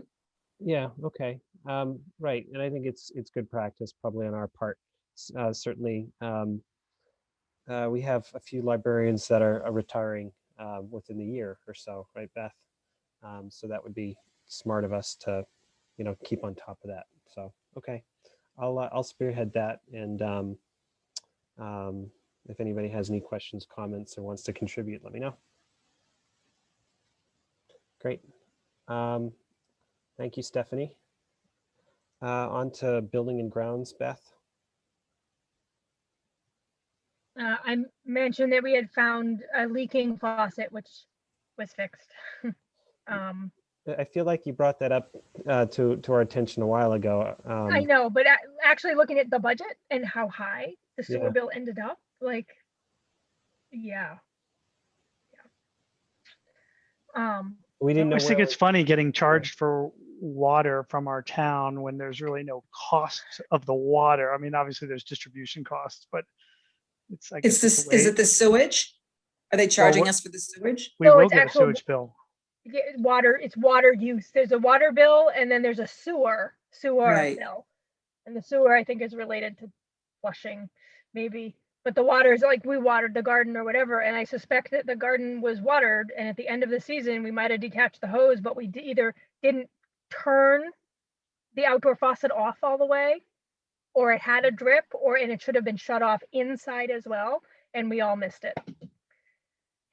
Well, you will get a sewer bill and it's based on the water bill. So Yeah. when the sewer bill comes in, you'll have to send them a letter and fill out a form so that they don't charge you for that water that just went into the ground. Yeah, that's because that's I've what had I that was happen trying to before. say. Yeah. Thank you, Doug. Oh, okay, sorry. Yeah. And Paul showed me that one of the toilets in the ladies' room had an issue with the internal things in the tank, and he offered to repair it so that we wouldn't have to call a plumber.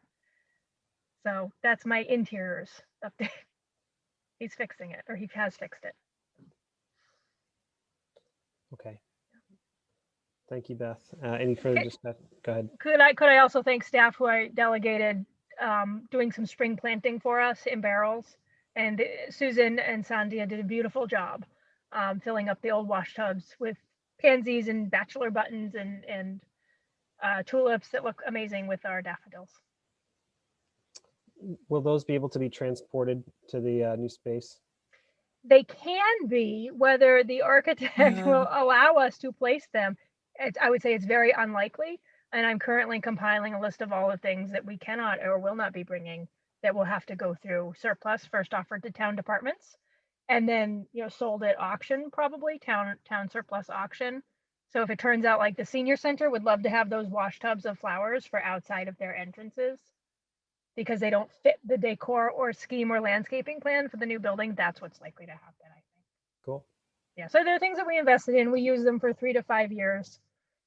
And now we're moving on to a little bit more of a formal gardens design. Thanks to all the work that Beth Patch did to establish it. Great. So I think because we have some potential votes that and we have a quorum, so it's okay if Stephanie needs to drop off.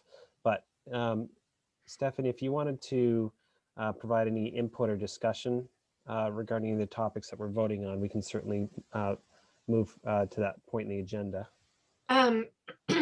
When it comes up for discussion, library hours, I know I've expressed this, and I believe it was last month's meeting, but I'm in favor of extending the hours specifically on the weekend. So my vote would be to that. I know I expect there to be some discussion, but that's where my vote will land.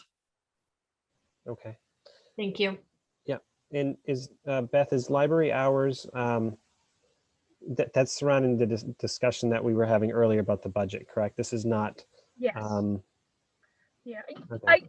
I think that you could also lump library hours under, if we are going to discuss opening to the public under COVID, you could set those hours and say, we think you should be open 10 to 12 and then close for cleaning, and then open from 1 to 3 and open 2 nights a week or 4 nights a week or Saturdays, yes or no. You could also decide, we're formally deciding to close the library from July for the whole month of July to accommodate the move. They could also wait another month. So I just kept it on there. We had discussed it once. It's now an ongoing agenda item until all of those little pieces get resolved. Okay. Yeah. So whatever you want it to be, Aaron. All right.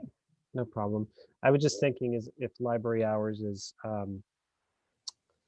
if that was, maybe I'm thinking of the holidays. Oh yeah, we did that already for the calendar year. So that'll come up again in September for 2022. Yeah, and then we had meeting dates. That was the other one. So we don't have anything specifically for library hours. No. All right. Very good. I think we're okay to stick with the agenda unless there's any further discussion to move around. But let's talk about COVID-19. Go ahead, Beth. So I do have a letter that I do need to call up and read into the record. It went to Aaron, our chair, and to Evan Broussard, our town administrator, and to Doug, because I think you're a liaison on the building committee, and the comment came from a building committee member. So hang on, I'm just gonna find it and pull it up. Do you, okay, We have to formally read it into the record. yeah. You can read it if you want. No, is this Right. surrounding the discussion about opening the library? Oh, Yes. because I think, wouldn't that go into public input? We can wait till public input, that's fine. Yeah, if it's not, I mean, I Okay. guess it's COVID related, but Yeah. I'd it's rather totally keep, COVID related. yeah, Okay. I'd rather keep, the COVID discussion. I mean, if it steers the COVID discussion, maybe we should talk about it now. I thought it would steer the COVID. I- So I- the COVID discussion is we continue to do curbside. Staff all staff are eligible to begin getting vaccinations last week. Mhm. Some have made appointments, some have expressed that they will not be getting vaccinated. And I said, I would need to talk to HR before we have any further conversation about that statement.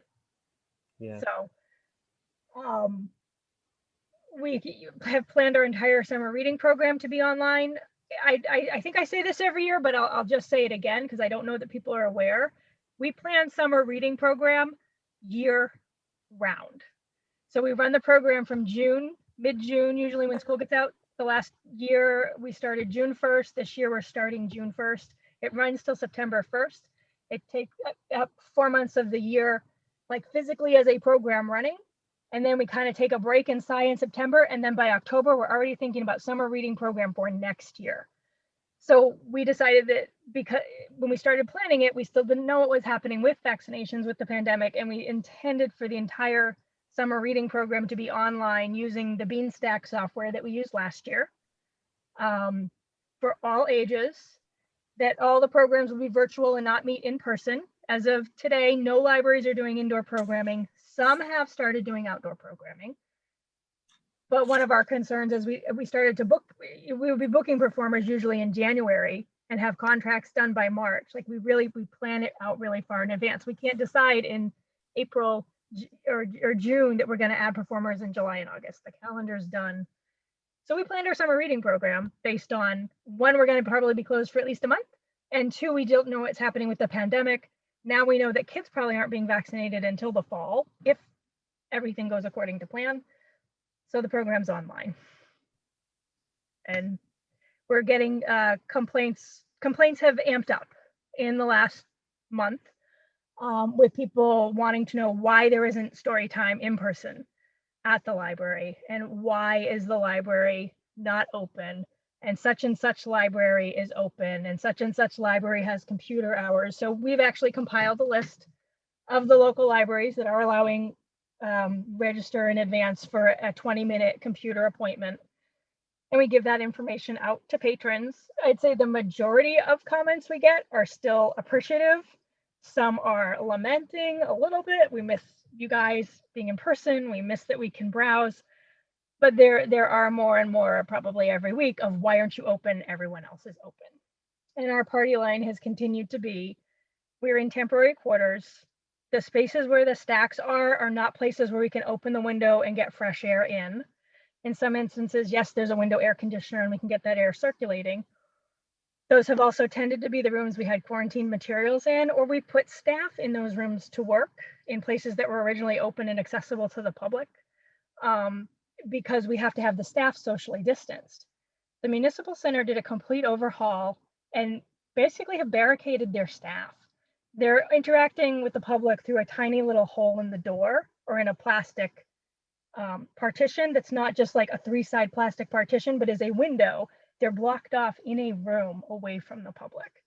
At the library, we have a single, 4.5-foot partition on a desk with nothing on the sides, and we'd have to reconfigure all of our spaces if we decided to allow the public in. So we've got this ventilation issue. We have this maintaining social distancing issue. There are very few spaces that are more than 43 inches wide for the public to pass through. So that means everything has to be one way. Or you stand at the corridor, at the end of the corridor, like by my office, to wait for someone to come all the way down from the children's room before you go pass down the other direction.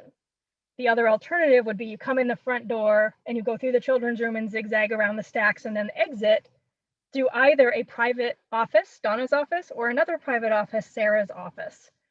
And it would be a lot of work. It would take us a week to clean out one of those two spaces so that the public could exit out so that we've got one way.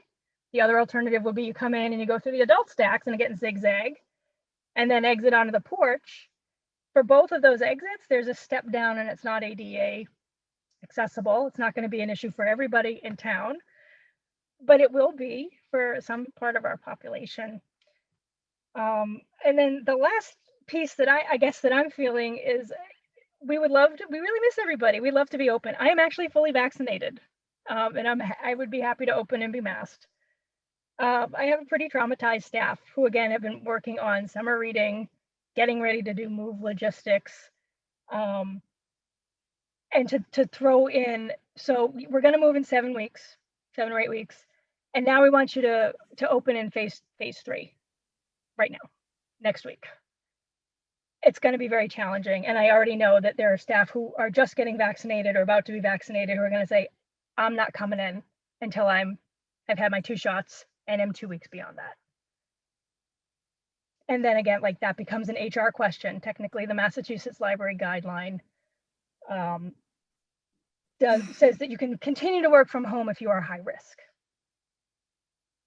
So Well, that's where we're at with that's- COVID-19. That's helpful. So I thought this discussion, well, this was great. Thank you for leading the discussion. There was a Google Doc that folder that you sent, and you said that we need to have updated policy for the new building and to update our current policy. I didn't see any current policy in that folder. Like I know there was a lot of documents, but Yeah, so it's not a policy. It's actually I created it a year ago. Yeah. I created there were 4 phases that the state established in March 2020. And we went through as an exercise and said, all right, what do we need to do we're at 0 right now with everybody home. What do we need to do to get to phase 1, step 1? And we did that from June to July, I think. And then July 15th or 16th, we started curbside, which moved us to phase 2. And I had the plan all drawn out for phases 2 through 4, where 4 is the new normal, whatever that is. But there is no like actual recommendation from the state of libraries should all be in phase 1, step 3. It was if, they had done, if you can meet all the other requirements for level 1, phase 1, phase 2, then you can open in the next level. But I actually did draft a document with a floor plan for St. Andrews if we were able to get into a new phase. But we have, I think as a board, you've decided to err on the side of caution, to recognize that we can't social distance, that we don't have ventilation, and that the temporary quarters are not the place to allow patrons, masked or not, to walk through. okay. However, we are at 0 cases for now several days in a row in Grafton. The schools did just reopen this week, and maybe we want to see what happens in the schools. I think teachers have been able to be vaccinated since March 3rd. So that's great for them. Vaccinations appointments are available. Again, I have staff getting vaccinated. So do we want to move into a different phase? And if we do, we have to look at this document that I made a year ago and compare it to the new March 1st, 2021 guidelines. And I think, not tonight maybe, but a decision also has to be made for when we do move everything to the new building. Are we going to do curbside for 2 weeks or for the rest of the summer? Or are we going to open in phase 2 and let people in? I think the next phase is you just go in, but not past the circulation desk. So we're in phase 2, curbside. Phase 3 is you allow people to come in, but not past the circulation desk. And then phase 2 is limited browsing, limited computer appointments, and the public in the building moving around and browsing, which I think our public is starting to advocate for us to be in phase 2. We remain in phase 1, step 2. Some would like us in like phase 4, Doug, you're right. They just want to come in and be in the library with no time limits and as many people as can fit. The whole thing is a hoax, So. May I ask a quick question?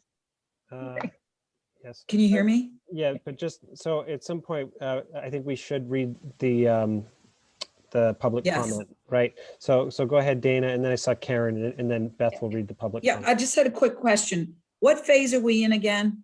So we are in phase 1, step 2. Okay, Yeah, phase 0 was do nothing. Okay. Phase 1, step 1 was staff report and are trained, follow Okay. all social distancing, masking and cleaning protocol.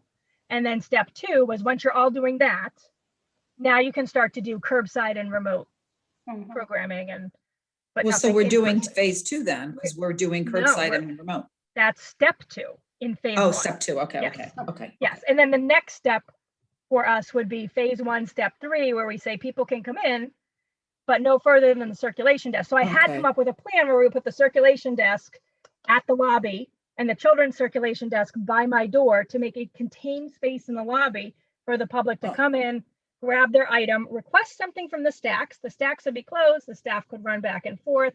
Patrons would Okay. do self-check and our staff would actually never touch a patron or a patron stuff. That would be the next logical step. Yeah, in I our think current we just, facility. it would help to, I just want to understand the phases. Yeah, I think we need to, it would be good to read that letter, and I think we just have to think about where we are. Yeah. We're not in a library facility that has good ventilation. We are in a temporary building that really is not in terrific shape. So anyway, Thank we we're trying to be accommodating as we can, but we can't, we have to, we have to be, we have to be logical, and we have to make sure safety is important to all. It's a very hard building. I mean, you just can't, it's narrow, you just bump into everybody. Physically, it's very difficult, but anyway. Thank you. Karen. Just a reminder, what day did you say the staff was going to start packing? Yeah, so I think that if the moving company will cooperate, Yeah, they could bring boxes the day up. So July 4th is on a Monday. yeah. So if they could bring us boxes on Tuesday, July 5th, we Okay. would stop doing services the prior Friday and then begin a week's worth of packing up our desks. Okay, and, so like- basically we're talking like 2 months until you close to move. Yes. Right. And I just have to say, I mean, because I loved spending time at the temporary facility, but I have to say, I always found it a little stuffy, even in the best of circumstances when I was in a room with air conditioning. So I never felt like it had good airflow, even in the best of times. But just my observation, nothing scientific about it. So, all right, thank you. Thank you. So Beth, you can read the statement, please. Okay.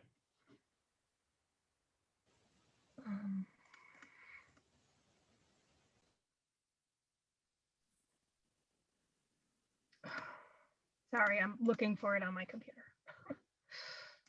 You did have it up, I thought. Here it is. Okay. Nope, that's not it. Ugh. I've actually got it. Would So, you mind? Yeah, not a Okay. problem. You go ahead. Thanks. So this comes from one of our Grafton town residents. It states, hello, I'm unable to attend the meeting Wednesday night. I would like to express my concern that the library has not yet opened as the rest of the town buildings have opened. I am sure with some creative out-of-the-box thinking, the space could be open to the public while adhering to the CDC guidelines. I'd like to draw your attention to the Westboro Public Library and their building guidelines. The Northborough Library will also be opening May 3rd. Here is the information for that library. Here are the details for the Worcester Public Libraries. It is also my understanding that other local libraries, Millbury, Sutton, and Shrewsbury, remain closed. Shrewsbury is offering computer use by appointment only. I love the Grafton Public Library, and I'm a strong supporter. If we want the library to be seen as such a necessary and vital service in the community, it needs to be open. Having the library be the only building still closed in Grafton sends an unintentional message that it doesn't need to be open. Thank you, and again, I'm sorry I'm unable to attend the meeting on Wednesday. I'm not going to continue to read the rest of this. Great. So that was, I thought that was a very thoughtful statement. I do love the comment surrounding that, certainly if the library is the only building that remains closed, I mean, we're not closed, but just that people can't browse and come into the library and use the library services, on-premise services. I don't believe that it sends the wrong message, because we've been open for months, but with just curbside. And I'll echo what Dana said, and even Karen, is that it's it's not really a great space to practice social distancing, and you would have to reconfigure much of the space. And I would say, if we were having a discussion maybe 3 months ago, and we weren't so close to moving into our new building, then perhaps we may want to allow public in the building. The other thing is, if we weren't having a new building built, right? If Westboro is in their building, and I know that, are they doing construction right now? No, Not really, no. No, right. So they still have full use of their building. I mean, Shrewsbury remains closed. I'm not sure why, but it's up to their board. But certainly, if we were in our new space, and we are going to be in a new space, and we will, I think, at least where my head is, I would like to have public, visiting the new building when we're in the new space, right? That's our intention. Is to have what? To have patrons able to visit the new space, right? Yeah. So I think I heard you say, Beth, though, you would have circulation desks, but is that the current space? Like public going no further than the circulation desk? Yeah, so we wouldn't allow the public to walk all the way down the hall to the children's room, to that circulation desk. We would move the desk up to the lobby and say, you can come in basically to the lobby. So you can come in, we're following the rule, but you're still not able to browse. Yeah. But then if we move to phase 2, that's like I said, it's phase 1, step 3. If we move to phase 2, then it would be, okay, yes, come in and browse. And then we might decide to do something like move the children's staff desks and put the children's staff in the kitchen where the window is. So again, they're not. No, But you're talking about No, the no, no, no, existing no. space. Yeah, in the existing. You're talking about the existing Yeah. space. Yeah. no, yeah. we're There was talking some about the new confusion. space. Yeah. So in the new space, again, there's a couple options. You Right. could decide that the circulation desk is that mobile desk in the lobby and station it in the corridor next to the stairs, and people can only come in to the hold shelf, the Friends Cafe corner, and the meeting room. And you could decide, since we're not doing any public meetings, we're going to have a selection of materials to browse, but we're like containing you to that front part of the library. I think you will have a very upset public who wants to see their new building, though. Right. So I Right. would say if we're going to open like August 1st, August 15th, whatever, it should actually be in step 3, in phase 3, which is the public can come in. We're limiting by capacity, because we'll have all those numbers from the fire marshal. You will be able to come in and book a 20-minute computer appointment. We will schedule a face-to-face passport acceptance or notary or tutoring, but you have to be masked and you have to stay 6 feet distance. I think we can do that safely in the new building. Yes. Right. So And that's my intent. That would be my intent. Yep. So just a moment, Dana, and this comment's for Beth. Now, you mentioned that the staff are not really eager to see patrons in the current building, right? No. I don't know if that's the right word, but They are, but right, Yeah, but they're right, erring on the because side of caution. pandemic, I get it. We all feel that way.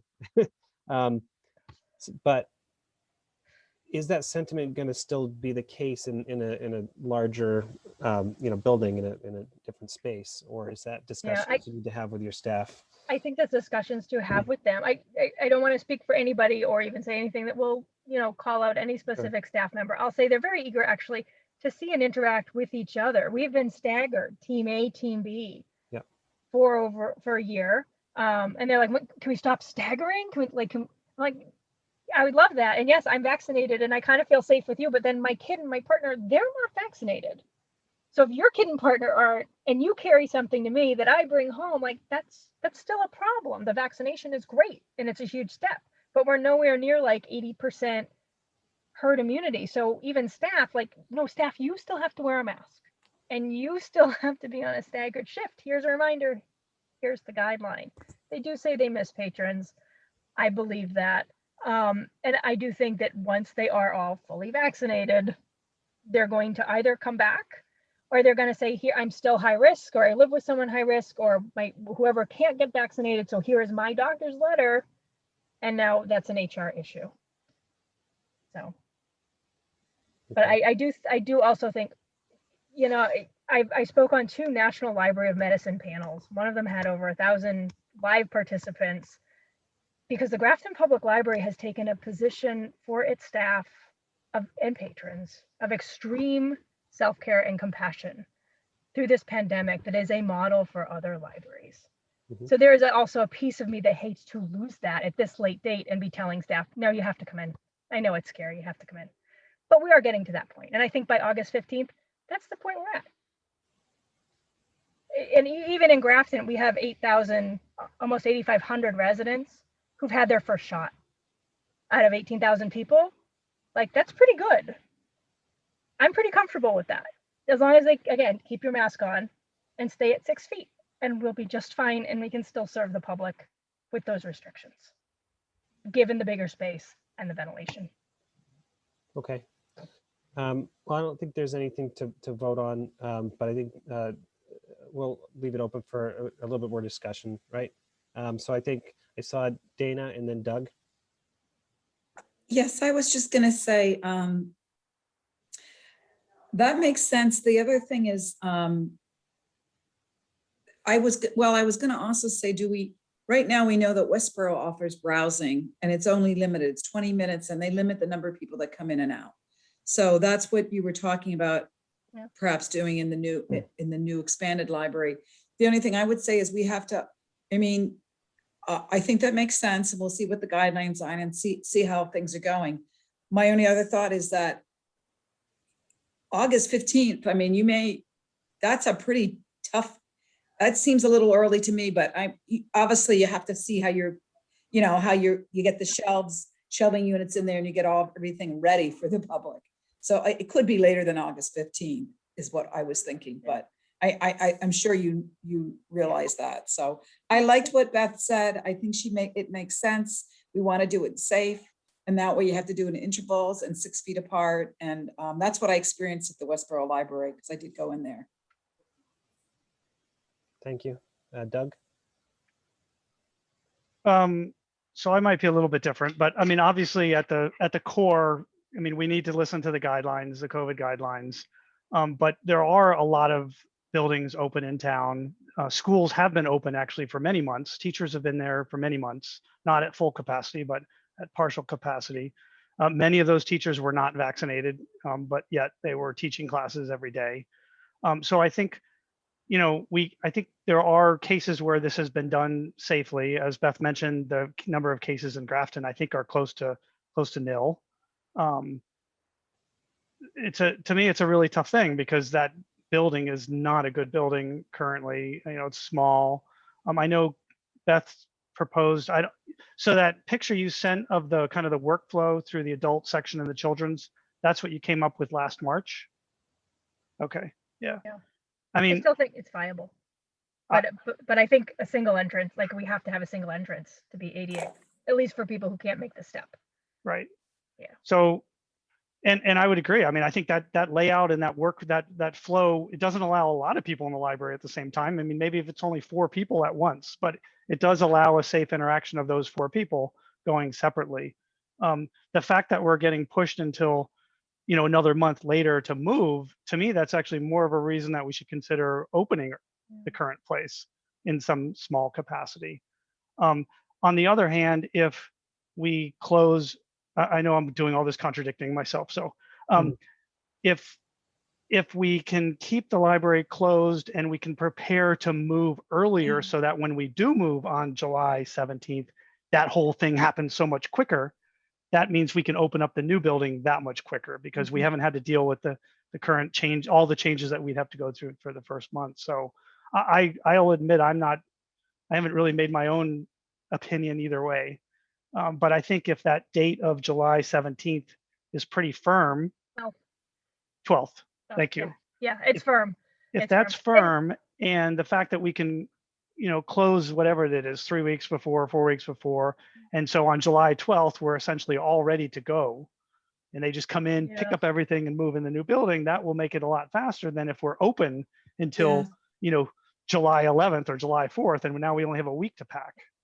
We only have a week's worth of packing because we can't pack the books on the stacks. All we can pack is like the offices, the Oh, the craft office supplies. space. And we only need a week to do that. So that's why I'm thinking if we I pack see. July 5th, 6th, 7th, then I think it's Monday the 12th, then they will come in and they will start moving both the boxes of books and the personal effects. Most of the furniture is staying behind. Right. That's true. So yeah, so that's why we think it'll only be 2 weeks, maybe 10 days. I think last time they predicted 2 weeks and it turned into 3. We had a lot more to take than we're bringing back. Yep. Yeah. So it might be And if that we're there's done the last week of July, have time for logistics. And then, I don't know, I think August 15th is actually reasonable to open. But it could be that we're still doing curbside first. And we want to move Right. through the phases. And I don't August 15th is, know. 3 months, that's Yeah. it's 3 months from now. So it's going to be another 3 months that the library is fully closed. So I'm not really advocating for anything at this point because I have to look at this picture some more, but I do think as a board, it is something that we should consider. And if not, we should really plan the opening on August, whatever, and really have that plan laid out so that we can both provide the safety, of course, to the staff and the patrons, but also the access to the public.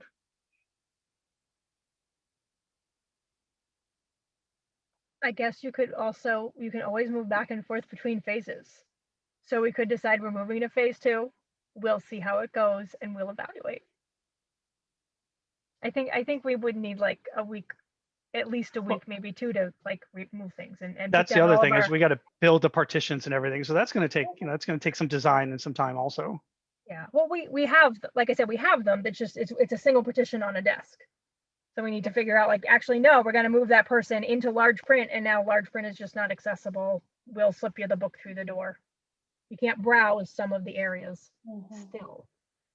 Or no, we're moving children's staff to the kitchen and now there's no desk. So we don't need the plexiglass there. It's going to be up on the counter because there's a shuttered window and they are just in a separate room and they're not coming out. They'll be pointing and you'll do self-check. I mean, we can really try to make it work. But it just kind of, like I said, it seems ridiculous to do that amount of moving and planning and laying down all the steps, the physical footprints to show the path. And like, that's going to take a couple weeks to open for like a month or 5 weeks before we shut down again. But yeah, I guess that I will do as directed. Yeah, I mean, I guess let's just hypothetically say that's 6 weeks of open time. Is that going to make a significant impact to the community? It might make people Don't really know. happy. It might mean there's less books to move. Come and take whatever you can haul away, Yeah. Or it might make 5 people happy, right? five. I will say another piece. We didn't say this with the Friends update. The Friends are having an in-person outdoor book sale this weekend, which is fantastic. It's from 10 to 2. I hope people go. But it does also send a kind of a funny message that here's this library, affiliate, and they're doing an in-person thing, and we're like still locked up in the building.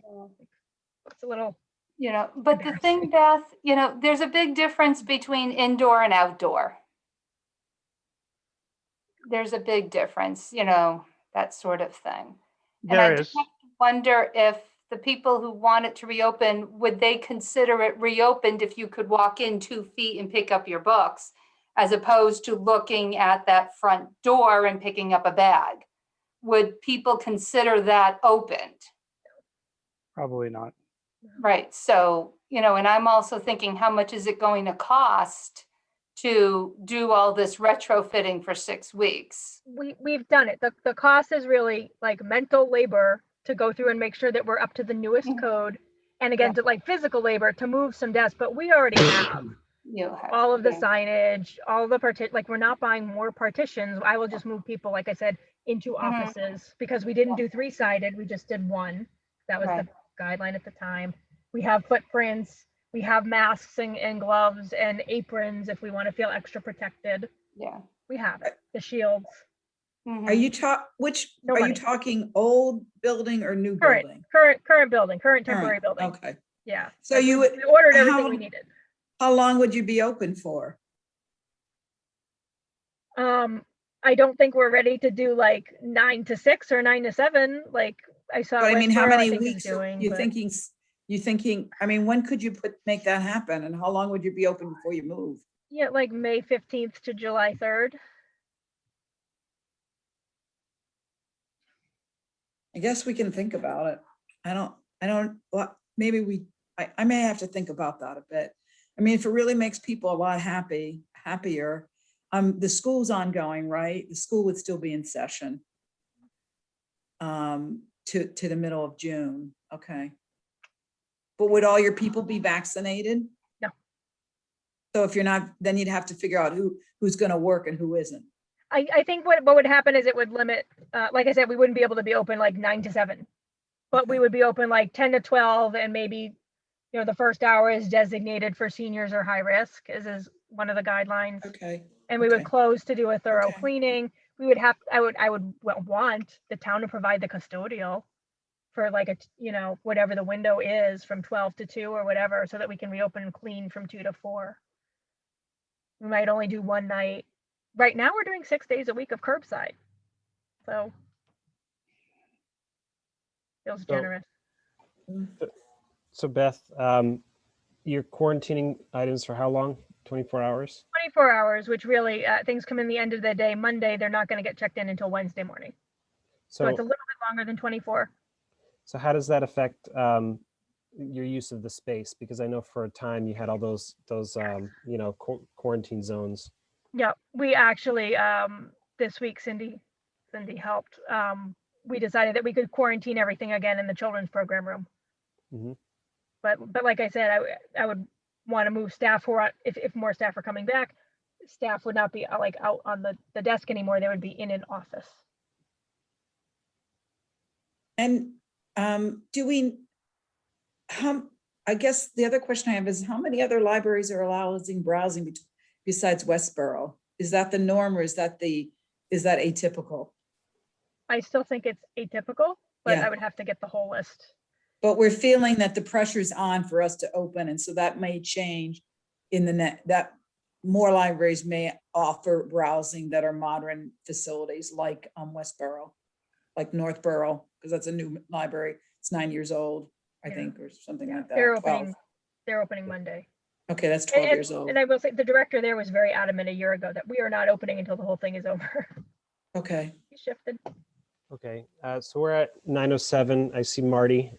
Anybody else like to join the discussion? And we'll let Marty kind of tie that up if you don't. I don't mean to put you on the spot, but go ahead. Mute.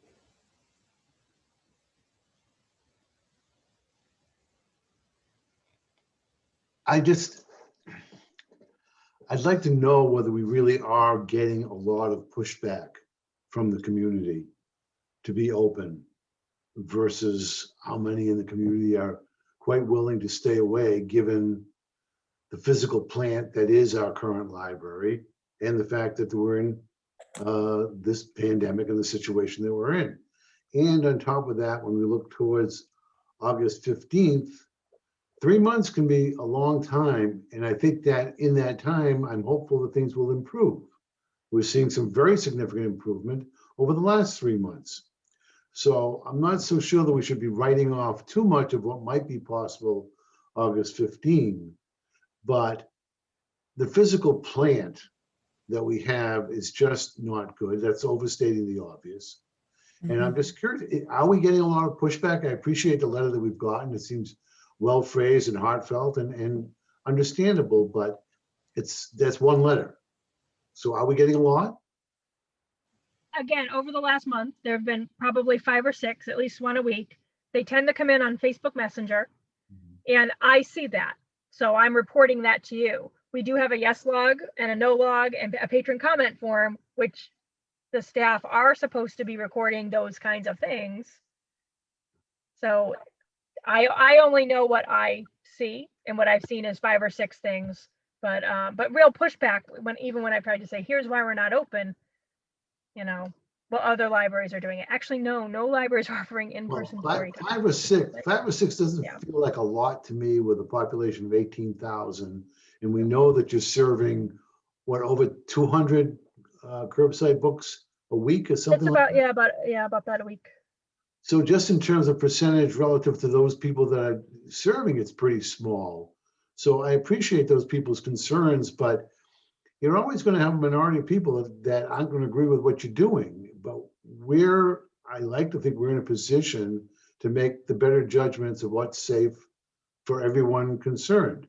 And at this moment in time, I'm not inclined that we go through a big push to open up the existing building, but I do agree that to the extent that we can accelerate being ready to be open more fully in the new building, that we ought to do everything possible at that time. That's my view on it. Thank you, Aaron. Sure. So I think what I'd like to do, and if you all agree, is I don't think we feel, as a group, feel very strongly. I mean, we can certainly take a vote to open or not open. I think if we were to decide if as a group that we wanted to open, we would probably give Beth some time to, just give us a date when you could open. We defer to you on that. Whether it be, July 3rd. Yeah, right. I'm kidding. Cindy, don't put that in the minutes. Yeah. No, we could be ready in 2 weeks. Yeah. It'd So be a challenge, but yeah. So I'll certainly open the floor to any motions. I'm not prepared to make one, but what I will do is, Beth, I'd be happy to respond to that email on behalf of the board if you'd like. Yeah, I just wrote her back thanking her for Yes. her concerns and telling her that we would address it in the public meeting tonight. And if she was able to hop on, here was the Zoom link in case her Yeah. meeting finished early. I mean, she can certainly view the recording, but I'm sure I think I'd like to at least respond to her because she did reach out to us. But I'll open it to any motions people would like to make. Okay, so we're at 11 p.m. and we are at trust contributions. I think that's an important topic we need to discuss, and I'd rather not. If you guys are okay to trudge on for at least a short time, I'd like to get that done tonight. Agreed? Okay. I So- agree. I think it's important enough for the building program to make a decision tonight, Great. or hopefully make a decision tonight. So Doug, I'd like you to take the floor on that one. So I did send out an email a couple weeks ago just with some background information, but I'll try to be really brief and just reiterate what I said in that email. But there are a number of trusts that the board has kind of control over. These are people who within their wills, they willed certain monies to the town or specifically to the library. And some of these wills, they then turn into trusts, and some of these trusts have stipulations. You can only spend it on children's books or some other materials or for the library building itself. And Beth did a great job with the budget showing primarily the state aid account, but in addition, we have these trust accounts. I don't know if I can share my screen, but I think I put the numbers in that email. But I think there's about a dozen trusts, and they range from having, $200 or $300 available to expend up to $100,000 to expend. And right, that's under the board's control on how we expend that money, assuming it agrees with what was written into that trust. So if we go back, I don't even know, 5 years, Beth, you might know, but a number of years ago, the current board at the time committed $125,000 of this trust money to the building and renovation project. At the time, it was just a verbal commitment. I mean, they said, yes, we have these monies, we have state aid, we have these trusts, and we're committing $125,000 to the project.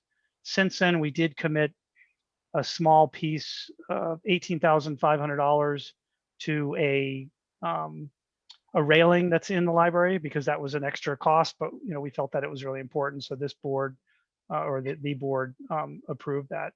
But I would like to, at this meeting, I would like to discuss a proposal on that $125,000.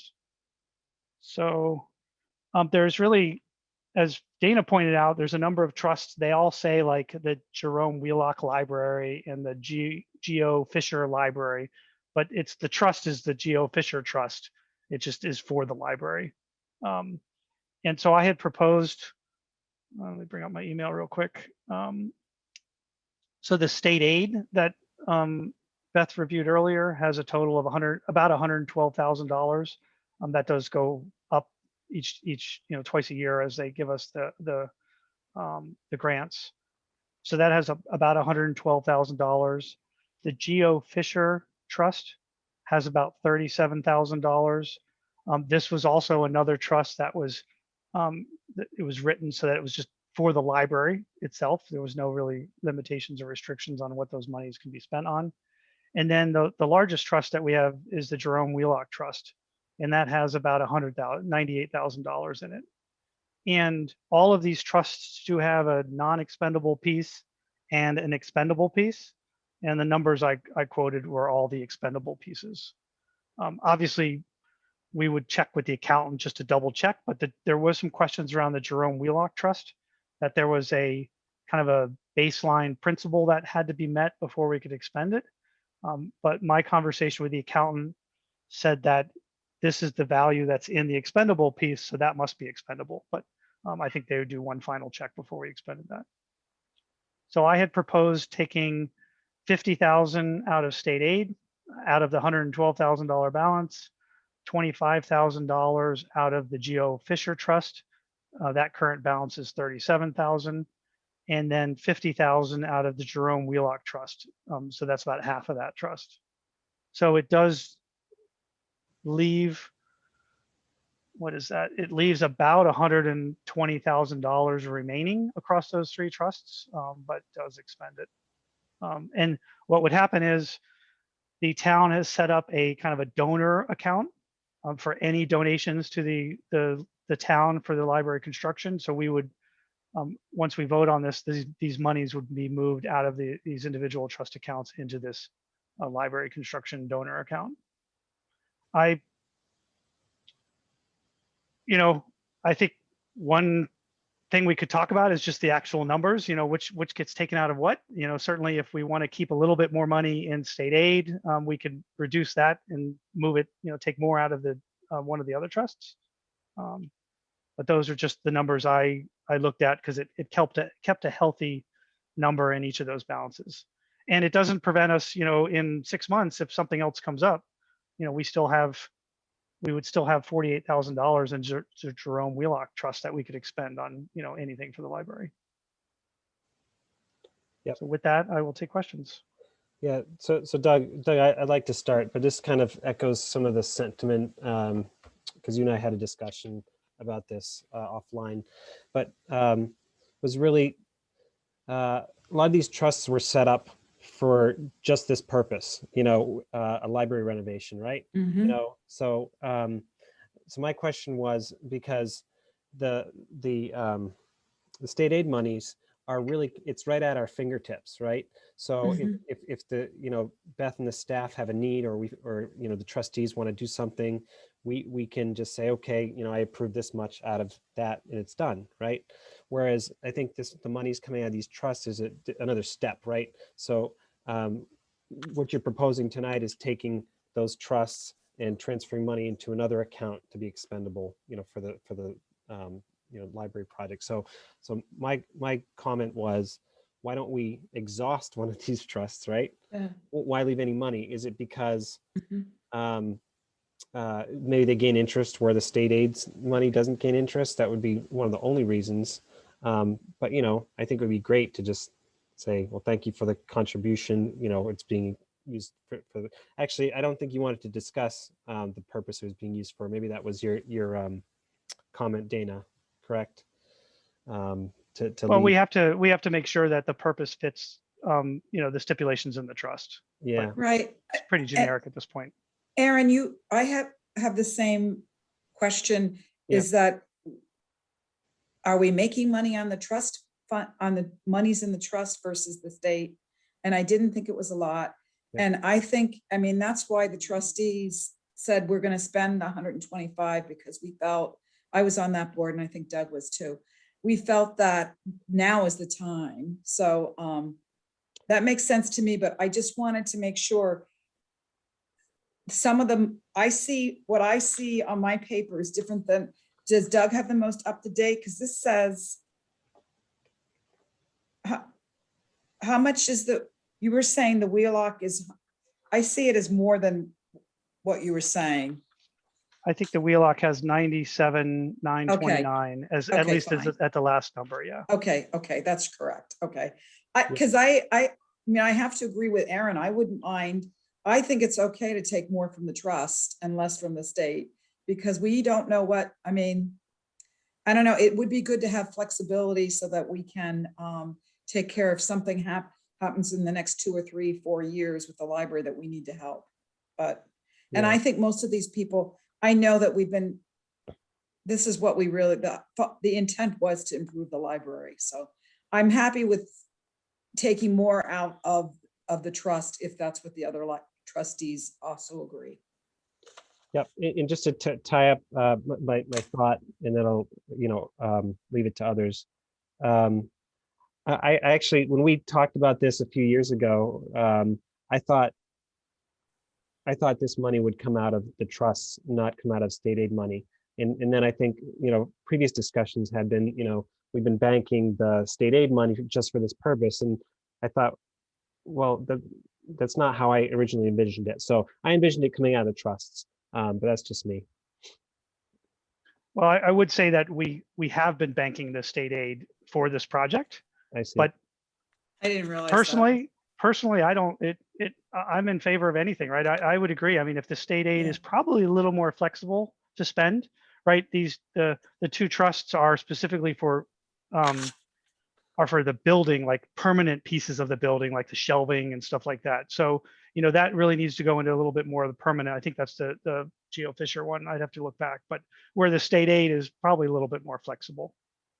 I do think we should take something out of state aid, but I mean, we could reduce that 50,000 to, 20,000, and then move that 30,000 out of the Geo Fisher and the Jerome Wheelock. I don't know what those numbers are. It's up to the board. Well, I think it's too late at night to be doing any sort of math unless somebody's feeling quite alert right now, to kind of start making those adjustments. Doug, certainly you can make them if you'd like to make a new proposal. But unless everybody feels confident with what was proposed, we don't have to make any changes. Yeah, go ahead, Karen. I like what Doug just proposed. I think I like some of it coming out of state aid, but the majority of it coming out of the trust, because that is what it sounds like the trusts were set up for. And so, that latest thing you just said, Doug, 20,000 out of state aid and move the other 30 from the others, I think sounds like a good idea. And thank you so much for putting so much thought into all of those numbers with all those different trusts, because that is a lot. Yep. Yeah, So I would be comfortable with that. And also, just to echo what Dana said earlier, we don't know what the new costs of this building. We try to budget, but we just don't know what's ahead of us. And to have access to that state aid money, I think is going to be key. So go ahead, Dana. I agree with that. So what we're saying is 20,000 would come out from state aid and the rest would come out from a couple of the larger funds. And I think what we had talked about with this GOW Fisher and the other one was the Wheelock. Yep. So yeah, if that sounds like it, that would be 20,000 out of state aid, 30,000 out of Geo Fisher, and 75 out of Jerome Wheelock, and that would total 125K. Okay. Great. Marty? I am just a little confused. Why 20,000 as opposed to 5,000 from state aid, or nothing from state aid? I mean, it seems to me the trusts have been set up for this very purpose. The state aid can be used for this, but can be used for a number of other things. If the trusts, you know, they each have their own language, someone has to go through it and make sure we're not using it improperly. If it could be paid, covered 100% from the trust money, what would be wrong with doing that? I would be fine with that, if you ask me, I'd be fine with that. Because we don't know what's going to happen in the next couple of years. We did go through a pandemic. We have to figure out how everything's going to rebound and whether or not there's going to be any more setbacks. So, I mean, that gives us more flexibility. And I would take it, I mean, and like what Aaron was saying, why just not, does it make sense to keep some of the, should we do some housekeeping and just get rid of some of the smaller ones? And, or, you know, Well, is there any? You won't get rid of it. You won't get rid of it because these have Okay. non-expendable pieces, right? Oh, okay. The whole Okay. reason they've designed it, these people wield money because they want it to be kind of forever. But Okay, there's so only then- the interest that gets expendable. So that's why we have like 1,600 in some of these and others. I see. Okay. Well, I there's get it. a separate readout for what they call non-expendable. And those are the pieces that's kind of like, I donate 10,000, I want 5,000 to stay forever, and you can do whatever you want with the rest. I mean, because some of these only have like 6,000, some of them have 800, some of them have 1,600. You know, the ones that have more monies that can be taken out, correct? Well, that's why I picked the Jerome Wheelock and Geo Fisher, because they were kind Okay. of designed for building, like the building pieces, not for like Okay. books and programs and stuff. Okay. I Okay. am not saying to exhaust any of the trusts. I got it. Yeah. Okay. You can't spend the non-expendable by. Yeah, I wasn't saying that. I Now, I but thought I would. Please, let me just finish, please, Dana. But Doug, is there something you need from us today to decide? I would like the board to vote on moving X, Y, and Z from these accounts to the construction account, because that will allow us to move the money, and then it will allow the building committee to utilize those funds. Well, then, can I make a motion that we move that sum of money exclusively from the trusts to this new account that has been set up? Yeah, we just need to know the numbers. So if you guys want to keep all of state aid, we can pick, 35 out of the 37 from Geo Fisher and 85 out of 98 from Jerome Wheelock. That gives us the total amount out of the Geo Fisher and Jerome Wheelock. Can we do, I don't have, for some reason, I can't pull the numbers up on from my. Well, Doug, Wait, can you- what- Doug, I made you co-host so you can share screen if you have those docs. What doc do you want to see? I want to see what the various trusts are that we're talking about. I couldn't find it, so I'm talking kind of blind here. Okay. But the point is, if it can be done so there's 125. So is there another, whoops, Well, this is the email I sent. Oh, actually, maybe this was an earlier one. I don't think I saw this. yeah, that's an older one. Can you show the actual document, Doug? I don't want to get, what I'm saying, I'm prepared to do this 125. I'm prepared to do it from the various. So this is all the trusts. This is 2 I saw that pages. So someplace, yeah. this is only the first page. So Right. here's the Okay. Geo Fisher, Yeah. and there's the current balance, 37,537. Mm-hmm. And if I go to the next, and then there's all these other ones, and as Dana mentioned, there's 600, 800. You can ignore this Nelson Library Okay. one. Right. And then on the next page is the Jerome Wheelock, which is 97.9. Now, the expendable sums is all of Wheelock. This is all expendable that I'm showing you. Yeah, okay.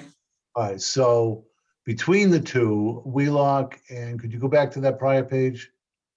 And Geo Fisher. Fisher, 97, so you're looking at about 135, is that fair? Yep, 134. Okay. And we'll spend 125 of it if All we right, use and all of so this. there isn't another 20,000 available from these other trusts unless we're picking up 200 here and $300 there. Is that a fair statement? No, if we take 35 from Geo Fisher Yeah, and we take 85 from Jerome Wheelock, that equals 125, right? oh. I don't have a problem with doing that. I would move that we do that. Cindy's shaking her head. Does it, It should be 90 from Jerome Fisher to make it 35 and 90 to make it 125.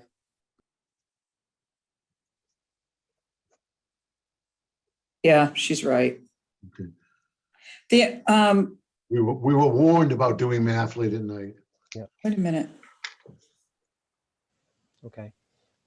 So Marty, do you want to make a new motion or amend your motion? Let me amend my motion. Wait a minute, I think I'll we need to, I guess what my other question is, like, I see like 5,000 for Fisher Library. Does that mean there's 5,000 that's expendable? That was what I was asking. That And was for- weird. I just totally disappeared and came back. So I don't know where I left you. Okay, it's Dana. I just wanted to ask you two quick questions. Fisher Library says it's they have 5,000. Fowler Library says they have 2,000 in that account. And Faulkner has 8,000. Could we take from those two? Does that mean that there's truly 2,000 and 8, do you know that that is all expendable? That's what I was trying to find out. Everything on this page I'm showing you is expendable. Now, some of those might have stipulations on how it's spent. Okay. I get it. I have all that information. I just don't have it with me handy. Okay, But that's one of the reasons why I picked Geo Fisher and Jerome. okay, Wheelock. I get it They now. were for the building. I'm prepared to make my motion that we take 35,000 from Geo Fisher and 90,000 from Wheelock, I believe it is, and totaling 125,000, and move it into this new account that you described, the name of which I cannot remember. The donor construction account, town construction account, comma, donor funds or something. I can't remember the official name. I can get that to you. Cindy, can you live with that as a motion? Yeah, I guess so. I don't know if anybody's seconding it anyway. Okay, we have a motion on the floor. Any second? I second. Okay, great. All in favor of approving 35,000 from the George W. Fisher and 90,000 from the Jerome Wheelock? Say aye. So Dana? I have a quick question. I have a question for Doug Sorry, that I can't, Discussion. Please go ahead. Okay. Discussion. Yes. oh, sorry. This is just to put the 125 into this new account so that the monies can be spent. It has nothing to do with naming or anything else, correct? Okay, I do it. I agree. All right. Any further discussion? I can Doug? clarify the name of the library account. Yep. For Cindy, it's called Library Trust Donation for Construction account. Say it one more time. I can't write that fast tonight. Library Trust Donation for Construction. And I can send you the account number. In Okay, an email. thanks. And okay. And that's an account we can use in the future too, correct? Anyone could put money into that account that they want. It'd be for I the know, but town construction. we talked about giving more money. We're gonna give more Correct. money. Yeah, okay. The That's fine. trustees It can just said continue to use trust, and it. I don't know why it said trust. That's why I'm saying, because we may be giving money just from one bank account to that. Okay, all right. Right, any further discussion? Actually, one more, I'm sorry. I just want I believe that I'm right here. This is money in this account that the Board of Library Trustees will control. Correct. I think so. Correct. Thank you. Okay. Very good. All in favor? Dana? Yeah, aye. Aaron, aye. Karen? Aye. Doug? Aye. Marty? Aye. And Daniela? Aye. Good. Nice work, Thank you. everyone. Thank you. Thank you, Doug. So we're at 9:34. I see under policy review, we have another vote to approve the minimum staffing policy. Is that still on the table?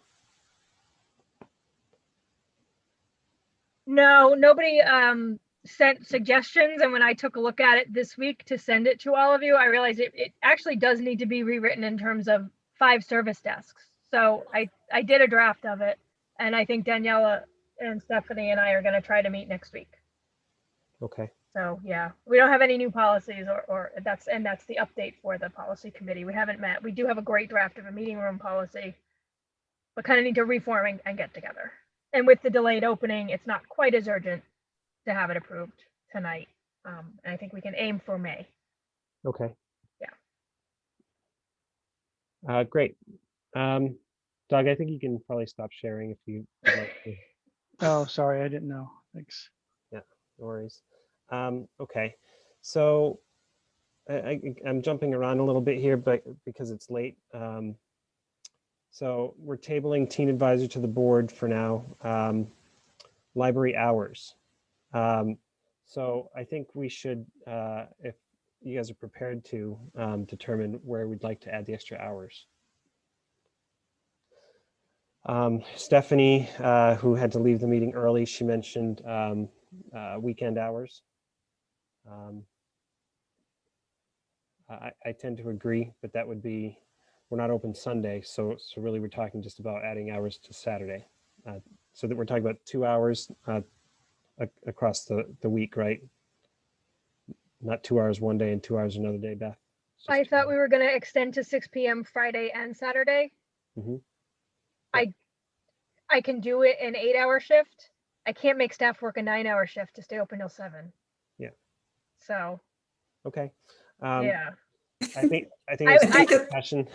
I think that's what we said anyway. Okay. We were Yeah, thinking Friday's almost like the weekend. It starts. I mean, okay. Okay. So is somebody prepared to make a motion for extending hours on additional hour Friday and Saturday?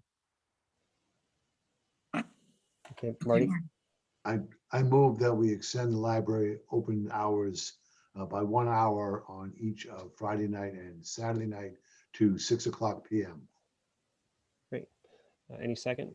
Second, I say Great. Seconded by Doug. All in favor, Dana? I, Aaron, aye. Daniela? aye. Marty? Aye. Doug? aye. And Karen? Aye. Great. Okay. I think we're good.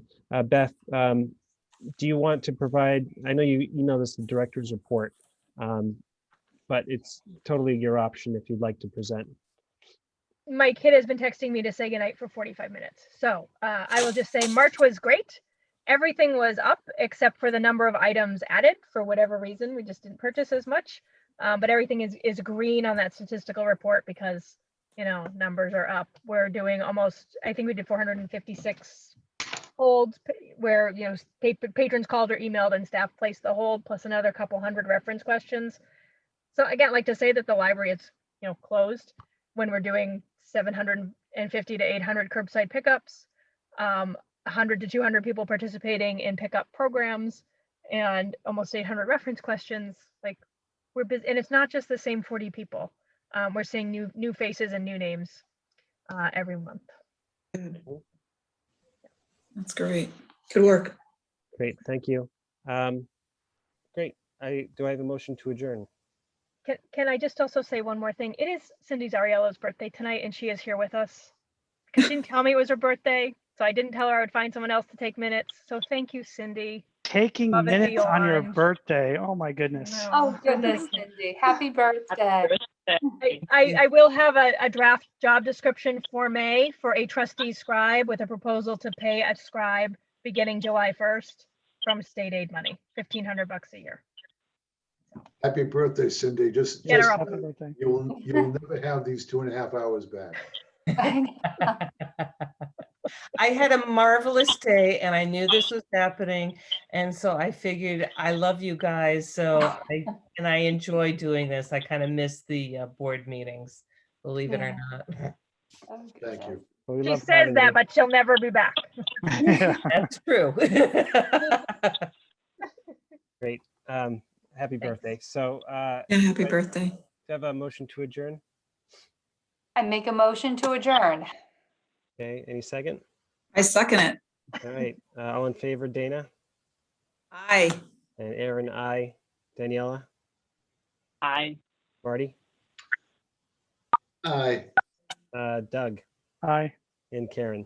Aye. All right, good night, everyone.